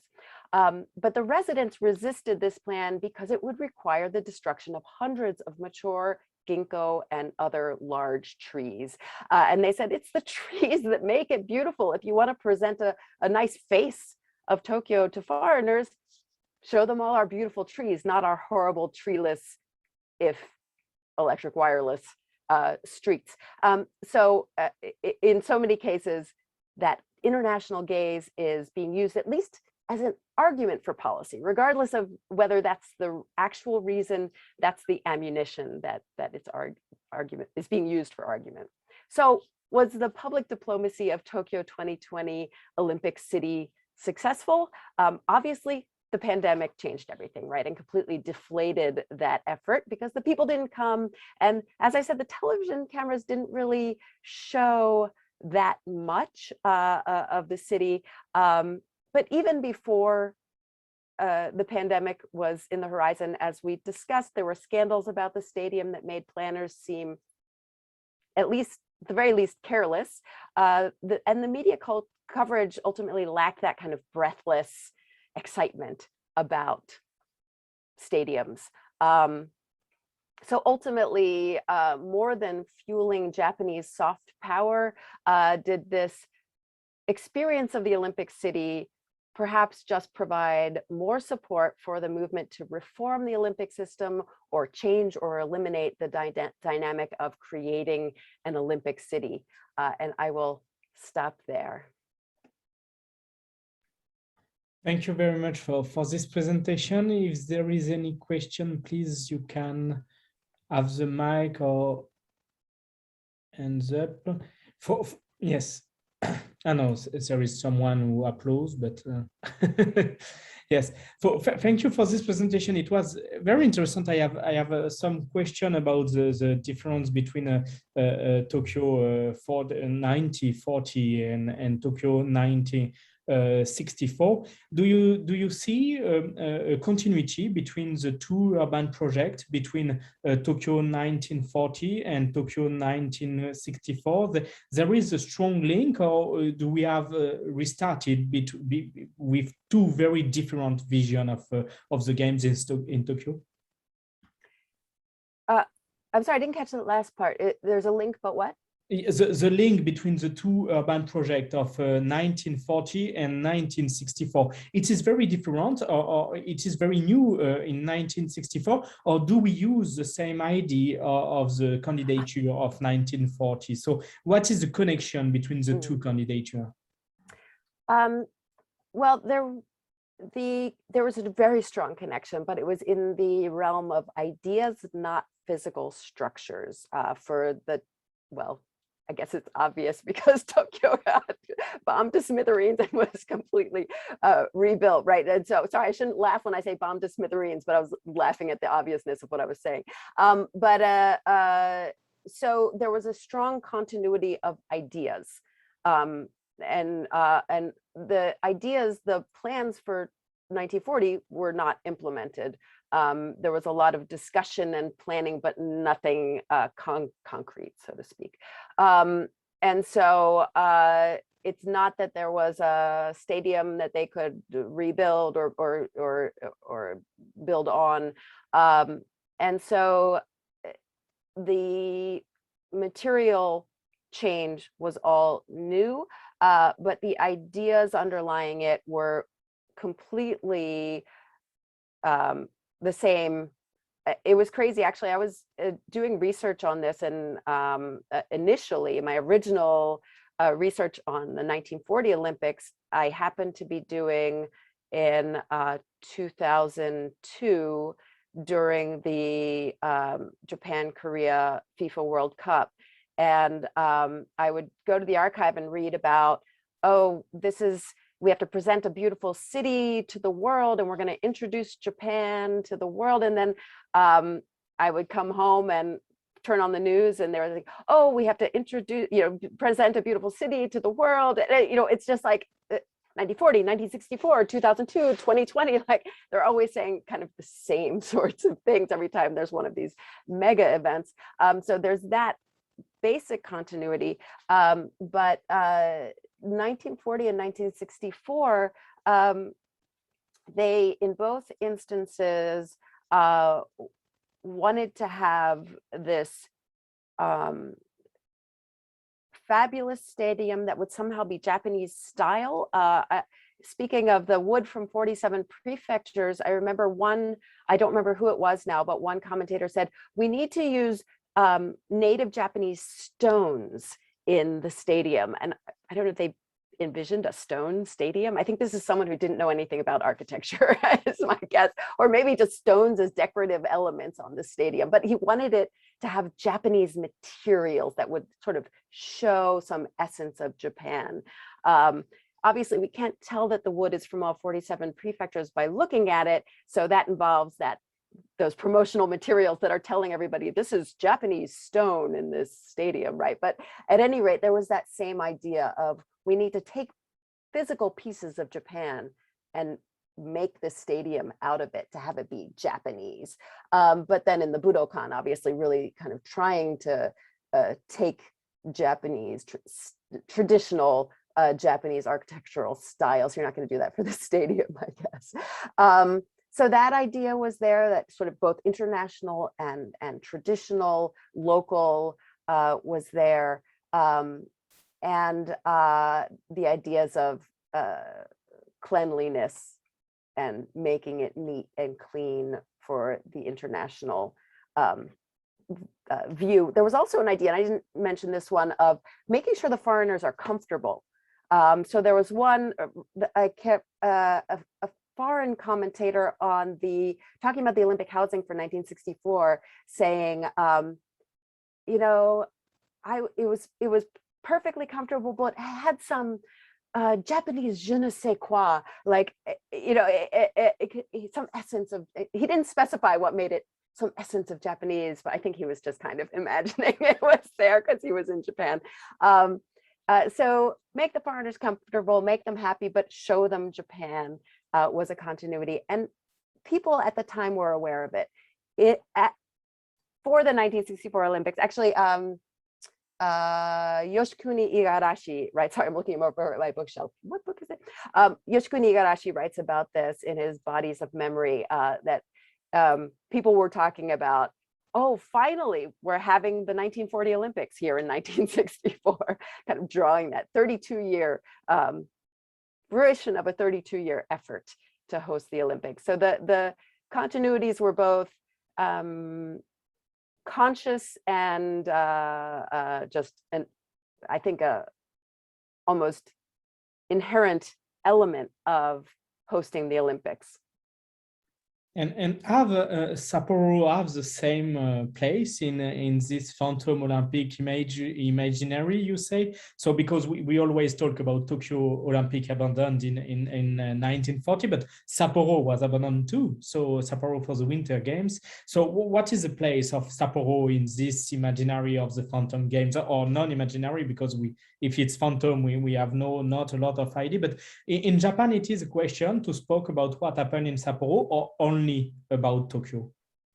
You know, Sapporo, I think always the or maybe in the past, less so now, but even so now, I think the Winter Olympics get a little short shrift. Everyone gets really excited about the summer, and then the winter is, I don't know, do folks agree with me on this? I feel like the winter is even now a little bit less, there's a little bit less spectacle.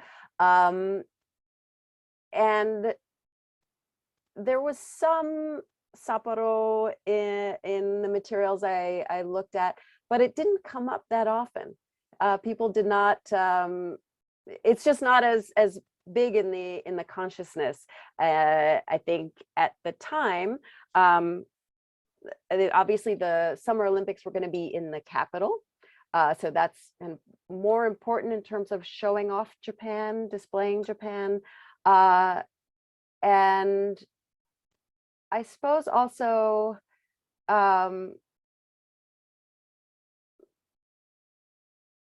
yeah, because 64 was a Summer Olympics, I think they were probably more looking back to the Summer Olympics for that reason. So I didn't really see any reference to, Sapporo.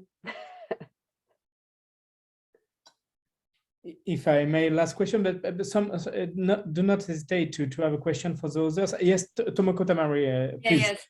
Yes, rather than a question, just a comment. It's very interesting through 1960s, 1940s, 1964, and then 2020s. You talking about city cleansing. City cleansing. So hygienic, looks beautiful. It's a sort of, clean city is a pretty much modern and civilized, related to the civilizations. This is also, as I talked about, today, Toe Kasumigaoka apartment was displaced for Tokyo Olympic Stadium. These people, almost 80, 90 years old, later life, older people, they said, they moved twice, 1964 and the 2020s. And one of the women in the interview said, because we have to be moved, our apartment was dirty. I saw. So, it's not sort of, it's still going on. And lots of homeless also removed from the park. And so, I think that's really sort of interesting. See, keep going, same sort of project, up to today. And other side, beautiful city, you have to be proud of your city. You have to be proud of Japan. You're proud of the buzzword nowadays. Lots of people, lots of local city, or even, proud of Malaysia. When I've been to Malaysia, Malaysia's using this type of, buzzword. But proud of, who can be proud of? If you sort of, destroyed their community, displacement. So I think it's really always sort of two sides we have to look at what actually going on. So therefore, I think, remind me, Professor Sago Usubi, talked about 2025 Osaka Expo, designing a future society for our lives. So our lives is a key issue. I think if you really seriously think about it, I think Olympic Expo, really deal with others with lives. I think hope, it works future. Yeah, I hope so too, because I mean, that's exactly what Nakano Shigeharu was complaining about, right? So way back then, is this really benefiting our lives, the lives of the masses, the lives of the regular people? And obviously, yes, the people being displaced for 1964, it was tremendous. And I think the difference between 1964 and 2020, and obviously it's not just Tokyo, right? I mean, we saw the same thing in Rio. It was very well publicized, the slums being cleared out. And I think the difference between 1964 and more recent Olympics is the lack of control over imaging, right? Especially with social media, but just more and more media and more cameras everywhere. And so you can't hide that background, because there's always some reporter telling the story of the slum dwellers who got kicked out, and what are they living in now, and what's happening, and how polluted is the water. And I mean, the polluted water of Tokyo, we saw the same thing in Rio, right? Remember the polluted waters. And every Olympics now, there's this drumbeat of the background that you're not supposed to see. And I think planners can't hide the background anymore. So I feel like is it almost the end of Olympic diplomacy? Is Olympic diplomacy, sports diplomacy, even possible anymore in the age of, well, I don't want to give it all to social media, because it's the regular media too doing the reporting on these behind the scenes yes, I dirty agree. part of the story. Yeah, yes, I agree. Back to the sort of we just talked about, who is going to be gatekeeper, who is going to narrative this Olympics. This is really important. Yeah. Right. Thank you. Thank you. Absolutely, thank you. And I have perhaps a last question. It's a historical question. So you spoke about Osaka Expo in 1970 and Tokyo Games in 1964.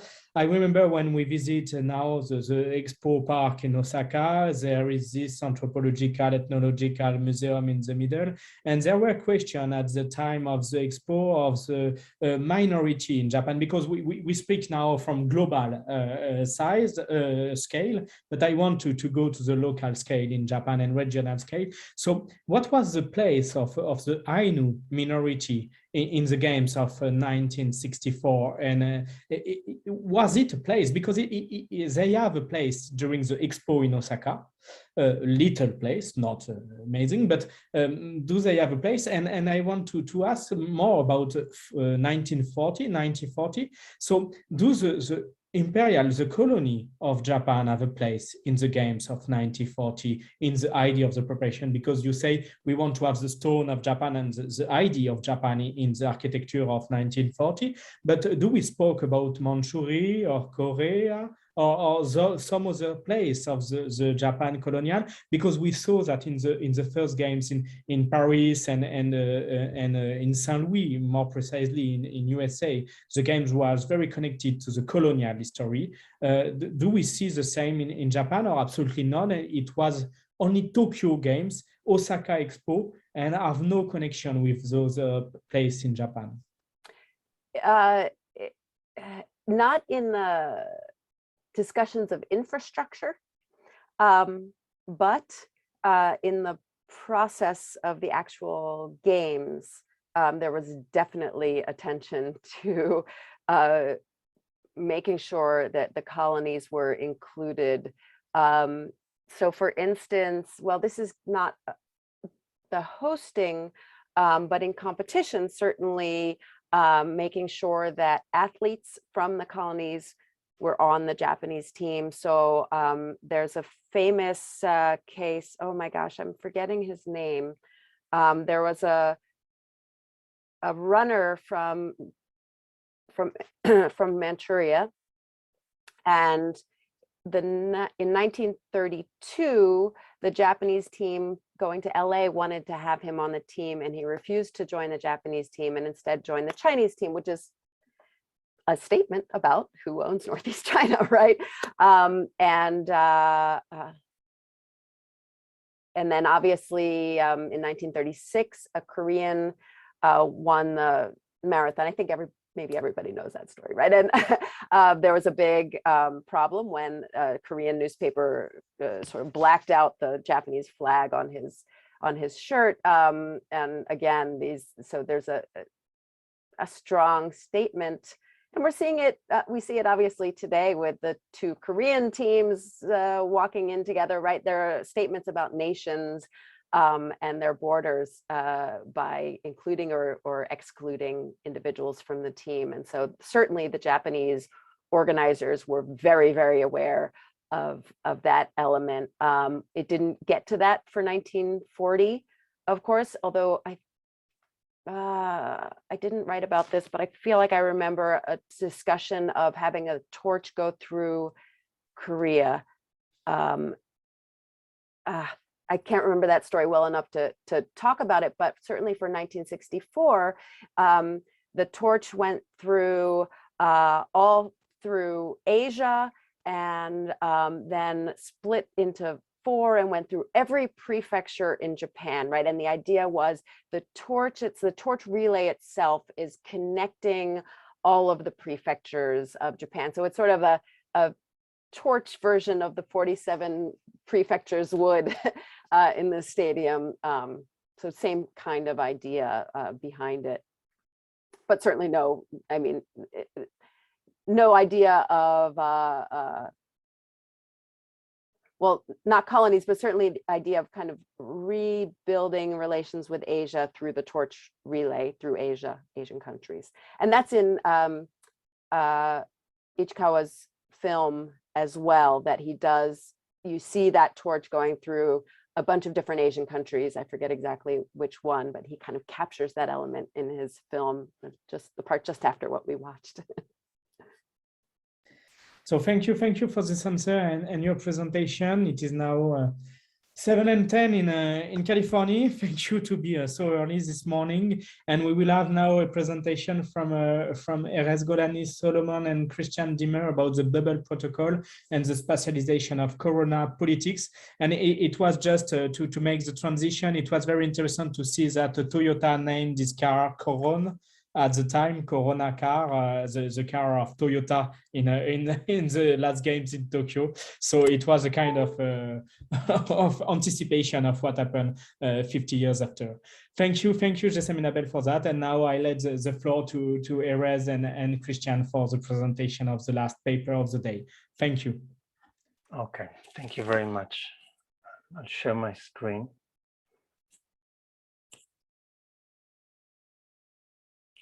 I guess it's okay. Thank you very much. We'll talk about the bubble protocol. I'll begin and Chris will take it and then we'll proceed slowly. We'll begin with this set of quotes from the Olympic playbook. And I'll just read a small part of it. You must only leave your accommodation to go to official games venue and limited additional location that you have outlined in your activity plan, as defined by the list of permitted destination.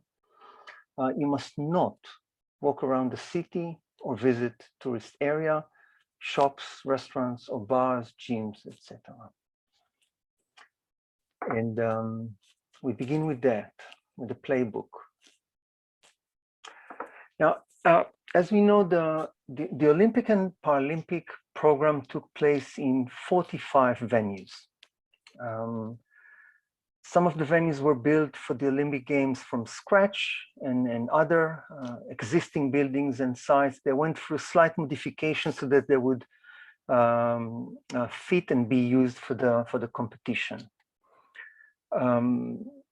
The main point to remember here would be that the construction of all venues, including the newly built National Stadium, including the Tokyo Aquatic Center, it was all completed before the originally designated start of the game in July 2020.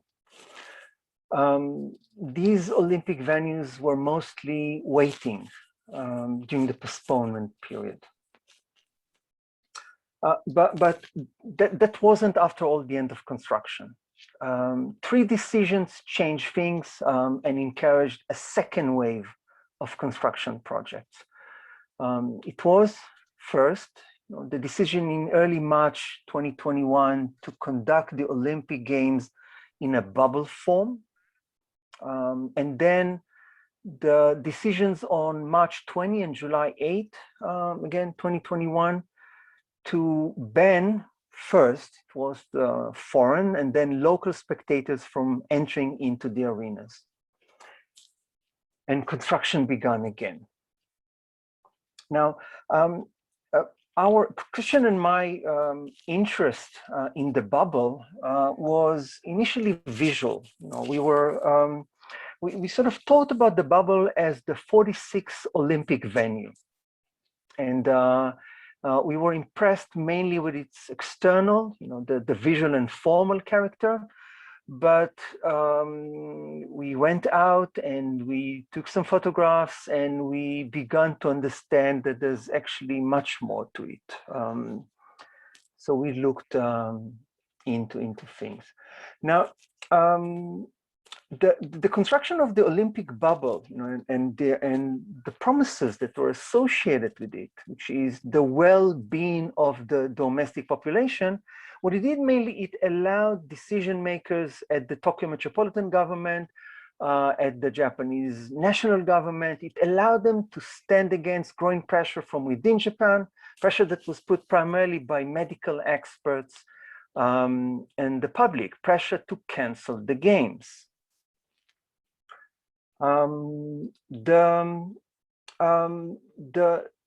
The weight of the approaching Olympics and the pressure of the IOC, pressure of the International Sport Committee, kind of forced the hands of planners that had somehow had to. They must have kind of commit to a physical expression of a bubble protocol based on what was then available knowledge.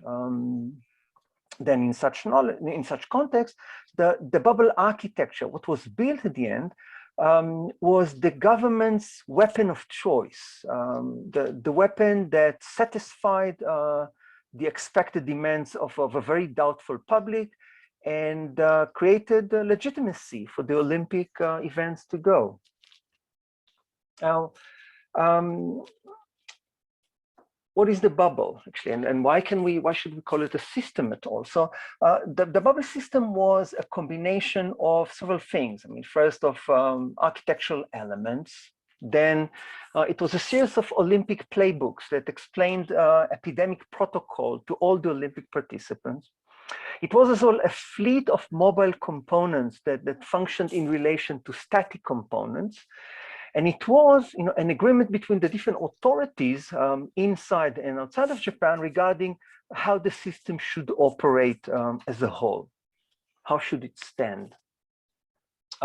So the bubble system was for the decision makers a way to demonstrate to a very kind of increasingly worried public in Japan that the organizers would be able to contain a public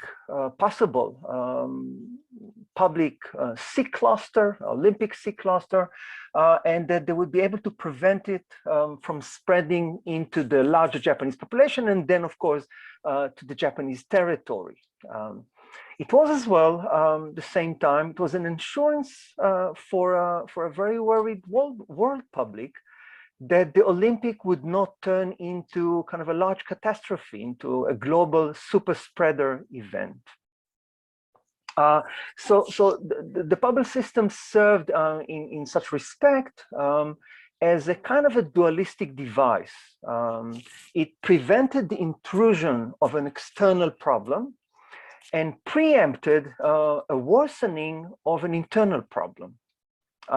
It was built basically to ensure that external and internal circulations would not meet, but to secure at the same time the safety of those who should move between inside and outside of that bubble.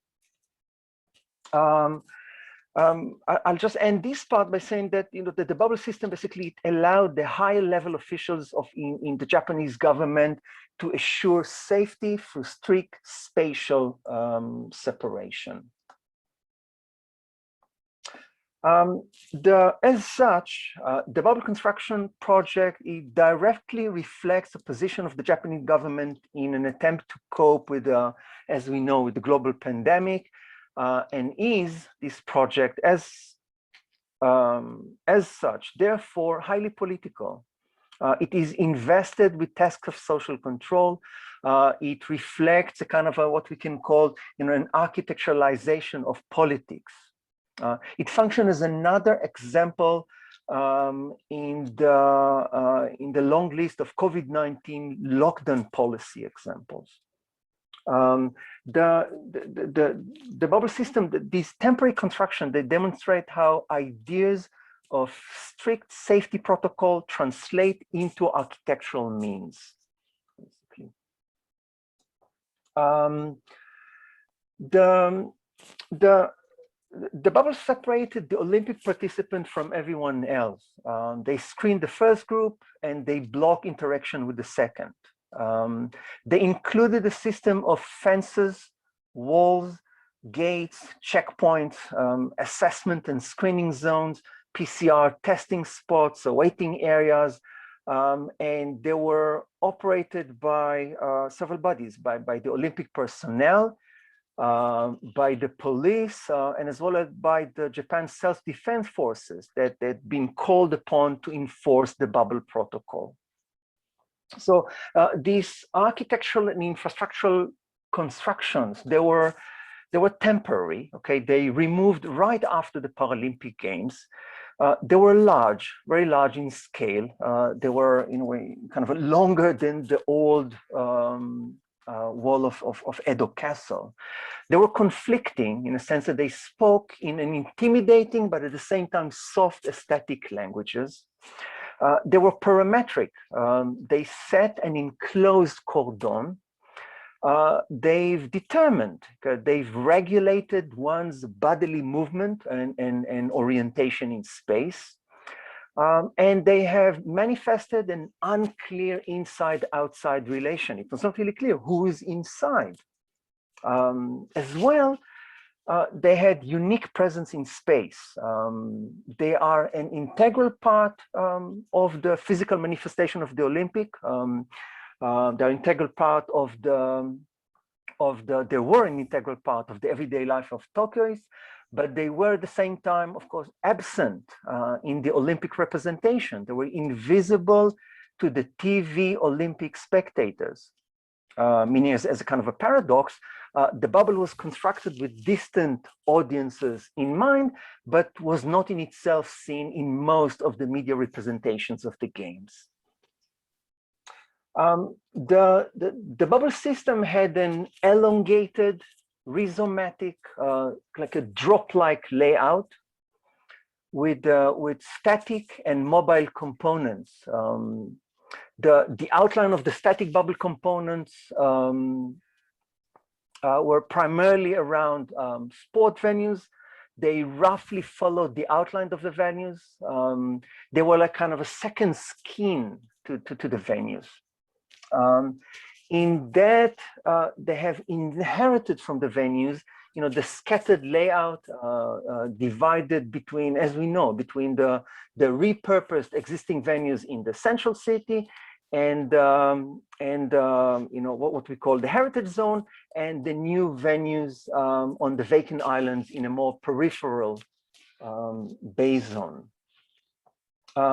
The bubble system was a membrane that separated the sport venues from the surrounding, but also and mainly it was an elaborated system for containing the movement of potentially dangerous Olympic participants.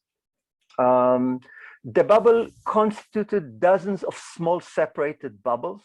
It was made of kind of three things, basically: secluded areas built to contain the different Olympic venues, secluded areas built to contain other related facilities, such as the International Broadcast Center, and secluded areas built to contain the Olympic Village.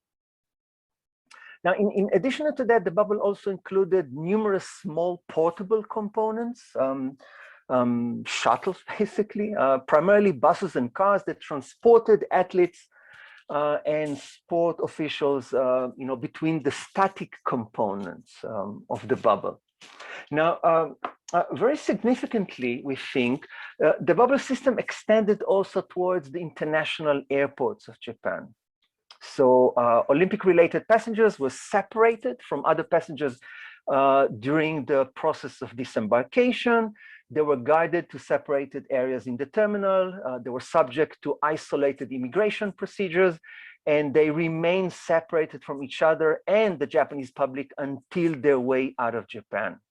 Now, in this sense, what we want to say is that the bubble as a whole, I think we could it could be seen as an annex to the international border, or perhaps in other words, as an extended space at the threshold of Japan. It permitted only a conditioned, provisionary entry into Japan. Christian. Yeah, okay. Is the bubble a new thing? Is it unprecedented?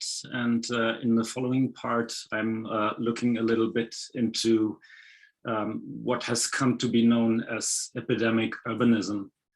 The ongoing COVID-19 crisis has initiated numerous attempts in the field of urban studies to understand the virus's effect on the built environment. The current task in the field of critical urban theory is to extrapolate what will re-emerge after this viral crisis, to figure out important lessons from the events. The last 2 years have given rise to a theorization of what we call, or what has come to be known, epidemic urbanism, what is becoming the most recent chapter in the historiography of public health threats in cities. Central to this growing body of work are issues that derive from restrictions on long taken for granted freedoms, on lockdowns, quarantine, and isolation. Quarantine urbanism is another of these catchphrases that is emerging as an umbrella term describing emergency measures placed on the public in attempts to restrain the spread of the virus in space. The common understanding of quarantine is an imposed state of suspension of physical and biological exchanges between places. It's an understanding of quarantine as the forcible and artificial intermediary. Those inside of the quarantine are suspected as sick until proven otherwise, while the outside is assumed as healthy. So that is a kind of parallel to what we've seen in the run to the Olympics. We argue, however, that the Tokyo bubble or the Olympic bubble introduces an additional level of complexity to the predominant rationale of the quarantine, and it problematizes our understanding of it. The bubble is situated at the recent edge of a long evolution of quarantine topology that began with quarantine islands, as we see here in the picture, Lazzaretto Vecchio in Venice, the first quarantine facility of 1423. Then sanatoriums, leprosy, colonies, etc. And it ends in the current case of quarantine urbanism. It is also marking, however, a critical turn away from that evolution, the bubble system. What complicates the bubble system in relation to the perceived notion of quarantine are the relationship and feedback loop between Olympic circumstances, health precautions, and the system's architectural, visual, and operational character.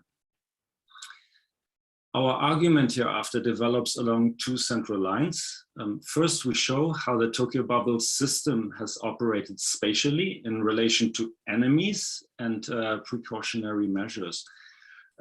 We show the dual nature of the bubble and how it was designed to hold against potential contagion pressures from outside and both inside, as we said before, this kind of dual device. It had to protect the Japanese public, but also on the other side, the IOC had promised the world that it would keep it safe. We show how the bubble differs both from the established notion of quarantine and from the history of isolating Olympic sites from their host cities. In the following part, we discuss the relationship between the architecture of the bubble and the pandemic. Good. The Tokyo Olympics, of course, were not the first major sport event that has faced a so-called enemy or a fear of it, and that has consequently been systematically sealed. In fact, the Munich massacre of 1972 is a landmark of the intersections of terrorism and Olympics, and consequently a landmark also in the evolution of Olympic sealing. Since then, gradually, the Olympics have been separated from their surroundings more and more so. 3 decades after Munich and Athens in 2004, the first post 9/11 Olympics, the games had become shielded off from the host city, and security costs increased 12-fold in comparison to the previous Sydney Olympics of 2000. Fencing of the Olympics reached an apex then in 2012, and John Coffey shows how the unprecedented quote, military carceral security strategy, unquote, deployed in London for the 2012 games with its various rings of steel, have become normalized and transferred to subsequent host cities like Sochi, Rio de Janeiro, and also in Tokyo. And security was a very big issue before Corona hit. So quite a significant amount of money was spent on security, cybersecurity, etc., etc. The Tokyo bubble system has expanded the spatial relationship between who is suspected as a risk and who is at risk. The enemy in Tokyo, a contagious virus, was meant to be contained, whether inside or outside the bubble, and not cross from one side to the other. Urban space during the Olympics was equally safe and unsafe on both sides of the system, even more so as the mobile components of the bubble, the buses and the shuttles, existed side by side with quotidian life in the city. The Tokyo bubble was designed and constructed less according to military models of counterinsurgency or fortifications, as we saw in previous Olympics and as has been massively criticized, of course, but more according to medical models of counter-infection. The architecture of the bubble is a pattern of containment that was designed to address a particular pattern of contagion. While previous Olympic safe zones created through, quote, ultra-barbed razor wire, electric fencing, CCTV cameras, and police snipers at the perimeters were rather homogeneous zones in which most athletes were separated from the audience, of course, but the Tokyo bubble had a very different complexity here. Within the bubble, numerous smaller bubbles nested and separated national teams from one another. Within these and further bubbles isolated individuals to contain the spread of the virus. You would see, for example, people or 2 or 3 or 4 or 5 people in a whole bus, spatially separated, socially separated. In that vein, the bubble was not an extreme physical, militarized and visual presence in the city, as one would have inferred from previous Olympics, but it was nevertheless determining as a barrier. If London operated by the increase of visibility of security structures, Tokyo operated by way of making the bubble's built vocabulary actually less visible and less conspicuous. Around most sport venues, the barriers was made of white sheet metal and utmost neutrality and had a solid appearance. Finished in clinical white, it seemed to project sterility and aspects of to a concerned Japanese public during a period when Japan experienced a peak in COVID-19 cases.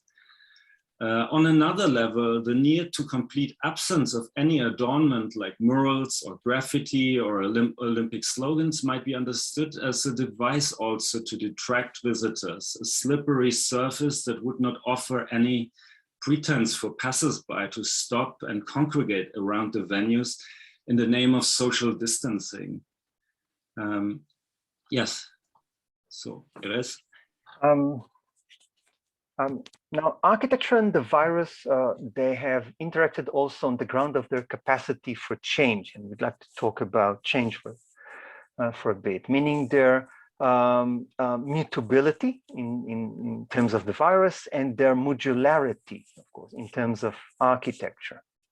Now, the virus, we know, modulates and mutates. The spread and contagion processes tend to change continuously, depending on changes in network and spatial context. Then in order to cope with and to understand that the virus is assessed with different forms of modeling. Basically, the characteristics of the virus are modeled. Now, since the virus appeared in late 2019, it is handled with tools for modulatory analysis and prediction. The spatial behavior of the virus is traced and rather effectively. Modeling tools consider the relation between, for example, flow of network contagion, traffic and the development of hotspots, spreader zones and highly affected zones, all in an attempt to predict the spread of the infection. Now, on the other side, that of architecture, we consider architecture capacity or perhaps proclivity, I would say, to change through modularity. The architecture of the bubble system was modular, in the sense that it was based on the design and use of standardized and repetitive elements such as steel plates, mesh surfaces, components that assemble and disassemble easily and fast and rather cheap as well. And indeed, we have seen how these elements allow design flexibility when built in different Olympic venues. We've seen it actually work perfectly. The bubble system was assembled before the beginning of the Olympic and was disassembled at the end of the Olympic, but it wasn't changed during the games. It wasn't or demodulated in response to, for example, the development of our knowledge about the virus patterns of contagion. It wasn't changed in response to perhaps progress in the national vaccination project. Also, if I'm looking at it from the other side, the flexibility of architecture, this modularity, did not encourage flexibility among decision makers regarding, for example, the national state of emergency. No. It could have been lifted during the games. I mean, if architecture would have reacted in real time to anything from, from medical models suggesting that, that return to normal might be possible. Meaning that, the bubble worked well in support of isolation and control tasks, but failed to respond to existing modeling techniques, to knowledge gathered in epidemiological models. The point here is that the basically the modular aspect of the bubble remained attached to a design approach that produced fixed environment rather than engaging with a design thinking that relies on an open-ended capacity with the capacity to change. Now, as such, and this is the main point, what we might want to say here is in that section is that the bubble system exposed a limit in the capacity of architecture's modularity in relation to the virus. It exposed a tension between the political and the technological demands of architecture, that is between the political interest of isolation and the technological capabilities in an age of computer modeling and simulation. Basically, the bubble became a point of reference for us that illustrates a characteristic situation in the 2020s of a disjunction between form, architectural form in this case, and knowledge gathered. Now, the bubble system could be seen in such light as having two sides, a soft side, which constituted the detailed safety protocol of the Olympic playbook, and a hard side, which was constituted, of course, by the bubble architecture. The soft side went through major revisions before the start of the game and could have potentially, of course, been revised further during the games, while the hard side remained static throughout the game. But we want to attract your attention to this discrepancy here between these two modes of operation. In this sense, the discussion about the architectural manifestation of the bubble system could be linked also to the discussion about seawalls in post-3/11 Tohoku. And here too, the government made an implicit promise to an anxious and traumatized public that it can guarantee safety from peril from the next tsunami.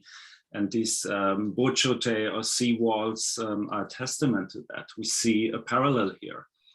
Although the height of a future disastrous tsunami cannot be predicted accurately, the government had to project certainty in order to facilitate the reconstruction effort. The aseptic white barrier of the bubble functioned to an extent in a very similar way. While COVID-19 cases rapidly increased during the summer in pre-Olympic Tokyo, the anxiety rose in the population that the Olympic visitors would bring new, more infectious variants into the country. The elaborate bubble system that was erected around the sports venues then can be interpreted as a physical manifestation of Tokyo and the national government's determination to hold safe games during the height of the pandemic and to project the confidence that the virus is under control. The white, can you go to the next slide, please?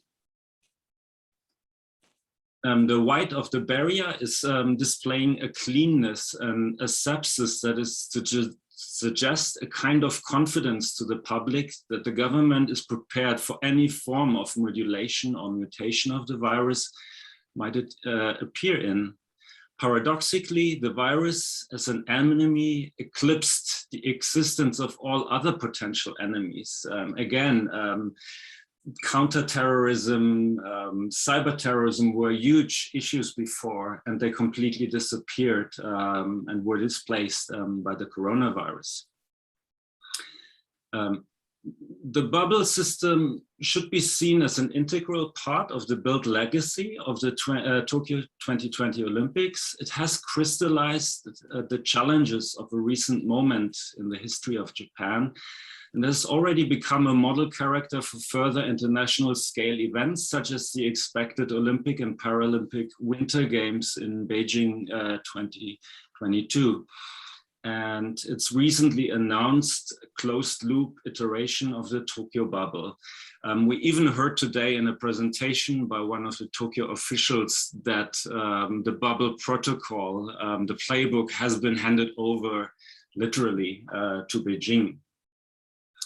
Ultimately then, the bubble operated as a means of isolation but perhaps even more so than expected or even desired. Allegorically, it came to represent also the isolation of Japan from the rest of the world. This insularity became evident when seen together with a series of scandals and controversies. The stadium, for example, the logo, and many of the other things that have been mentioned today already, and that had occurred in the preparation for the Olympics, and that exposed Japan's sometimes delayed and unwieldy response to global standards. The bubble and isolation became a solution to one problem and came to represent allegorically also a host of other problems in themselves. And with that, we conclude our presentation, and thank you very much for your kind attention. Thank you. Thank you very much for this very interesting and very, I think, original presentation and work about the games and the architecture of the games. And the bubble protocol is evidently an inedit and perhaps the only occasion to analyze this kind of transformation of the architecture during a mega event. So thank you for this presentation. Again, if you have any question, you can have the mic. My first question was perhaps a little bit about methodology. How do you do to study the bubble protocol? Do you use photography? Are you in Japan now, or how do you have the field work access for this study? Yeah. Well, it was kind of interesting. Erez came back from Israel and he was in quarantine, and I was the satellite circulating the venues and shooting hundreds of pictures and observing the protocol as well, how it worked, how it was enforced, and how the bubble also interfered with quotidian life in the city. Yeah, so we're both in Tokyo, and we witnessed it. I was actually, I'm as well, we're both in Tokyo now. I'm in Shinjuku, and there's a very strong rain outside, if you want to know. But I was actually, when I came back to Japan, then I was sent to quarantine at Appa Hotel in Ryogoku. And I was in a very high floor, and just under me was the Kyonori Kikutake's Edo Tokyo Museum, which was right near the Kokugikan, which was an Olympic site, and I saw the bubble. You know, I saw it working, and then, yeah, Christian started walking around, and I came out of quarantine, and we used a few very early mornings opportunities to go and search for it.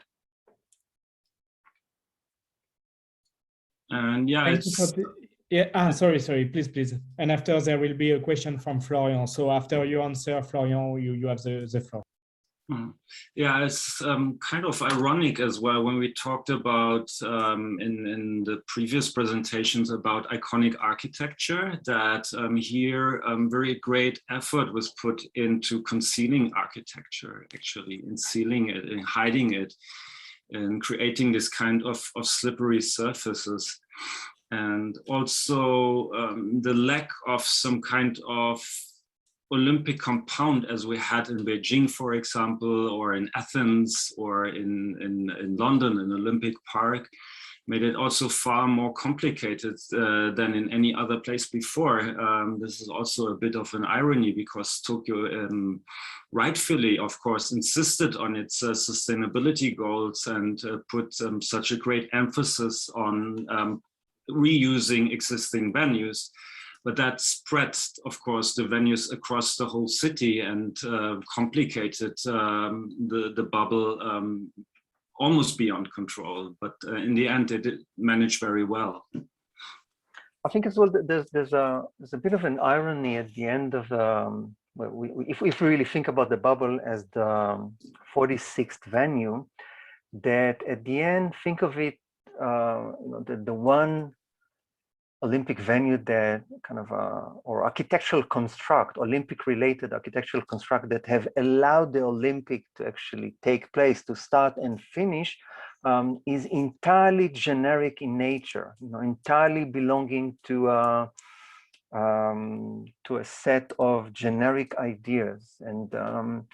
And we should, I think it's another lesson, I mean, that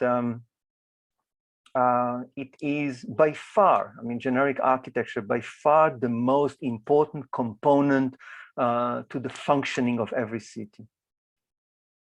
And probably 99.9% of its entire built mass. Please, Florian, if you have a question. Yes, thank you very much for this great presentation. I enjoyed it a lot, even though the topic is not so enjoyable, maybe. And I also like it, you pointed out before that there is a big difference between the highlighted image architecture and the everyday architecture, and that there is a big discrepancy. But I want to jump back to the beginning of your talk, where you said something that there is a disjunction of architectural form and knowledge. And I think that's very interesting, especially if you combine it to what you said before, and I wrote here down as notes, that it's not reason, it's administration that forms architecture in these points. And I think this combines a lot to what you said, that there is, even though there could be flexibility, there is no flexibility because it's a matter of administration. It's not a possibility, it's really about this way how things are administered. And I would like to hear more about this, because I think that what Christian talked about is, well, epidemic or urbanism is also a lot about, like, it's not really about knowledge, and it's not really about the epidemic, but it's a lot about administration. And I think that there is a very interesting junction between administration and architecture that is, I would say, highly dangerous or contagious, but I would like to hear your thoughts about that, if possible.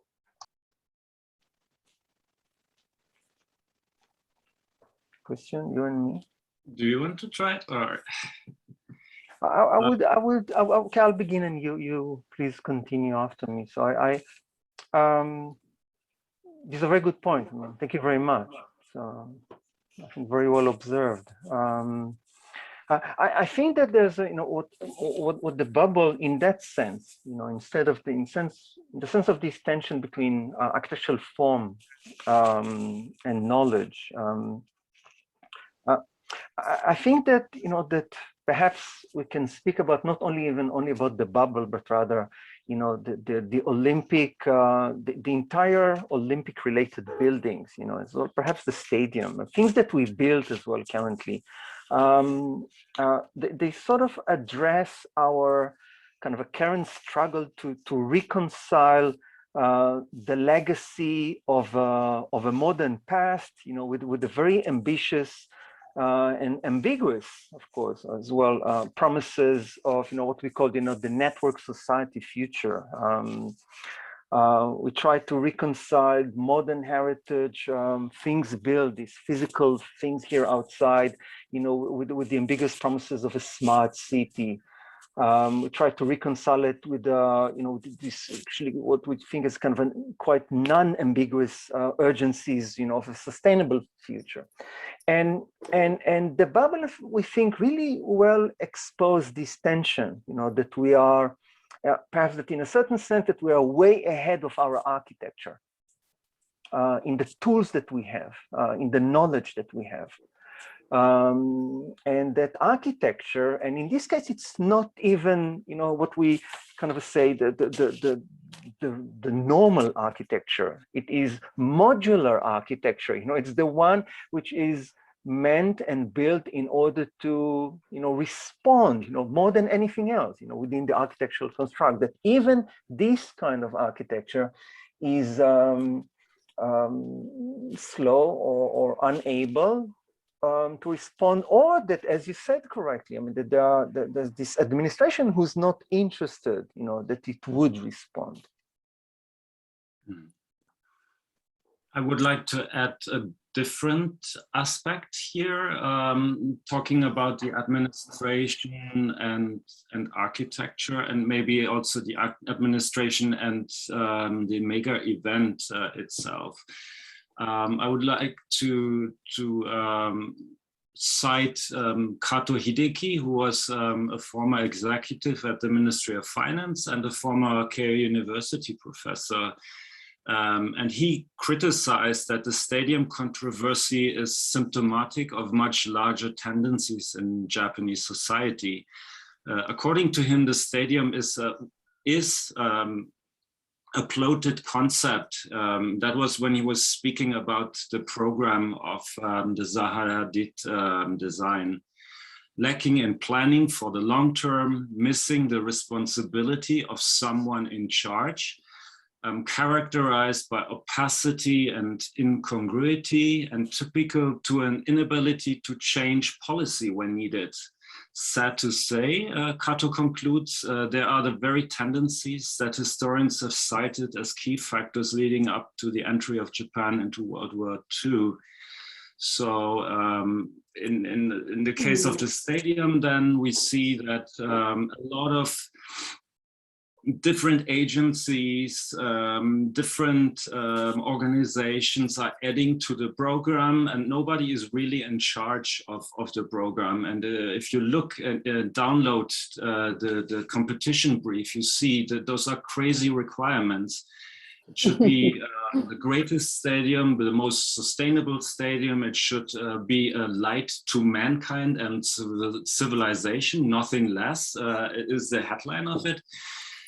And of course it had to fail. I think my hypothesis would be it would have failed with any architect, even if Kuma had submitted in the first design round. So it's this kind of distributed responsibilities and different agencies adding to the budget, and therefore we have these massive cost overruns. And if we ask Olympic planners to point the finger, why is the Tokyo Olympics so expensive? We had all these existing venues, we had existing infrastructure. Where did the money go? Nobody knows yet.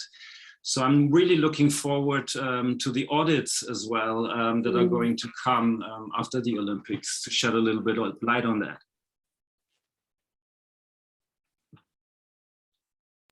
Thank you for these answers. If there is no other question, I propose we will finish now, because if you are in Tokyo, it's very late now. It's 1 hour in the morning.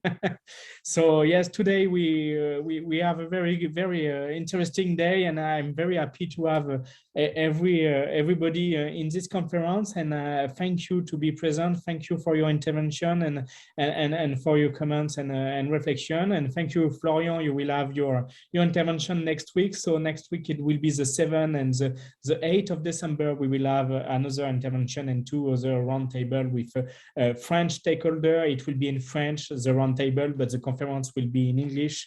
We are sorry, but it was difficult to ask to the French stakeholder to speak English. You know how it is in France. So thank you for everybody, and I hope you have a good time. Thank you very much. Put in internet the video. Thank you for everything. Thank you to everybody, and have a good day. And good night for others. Bye-bye. Bye. Thank you. Cheers.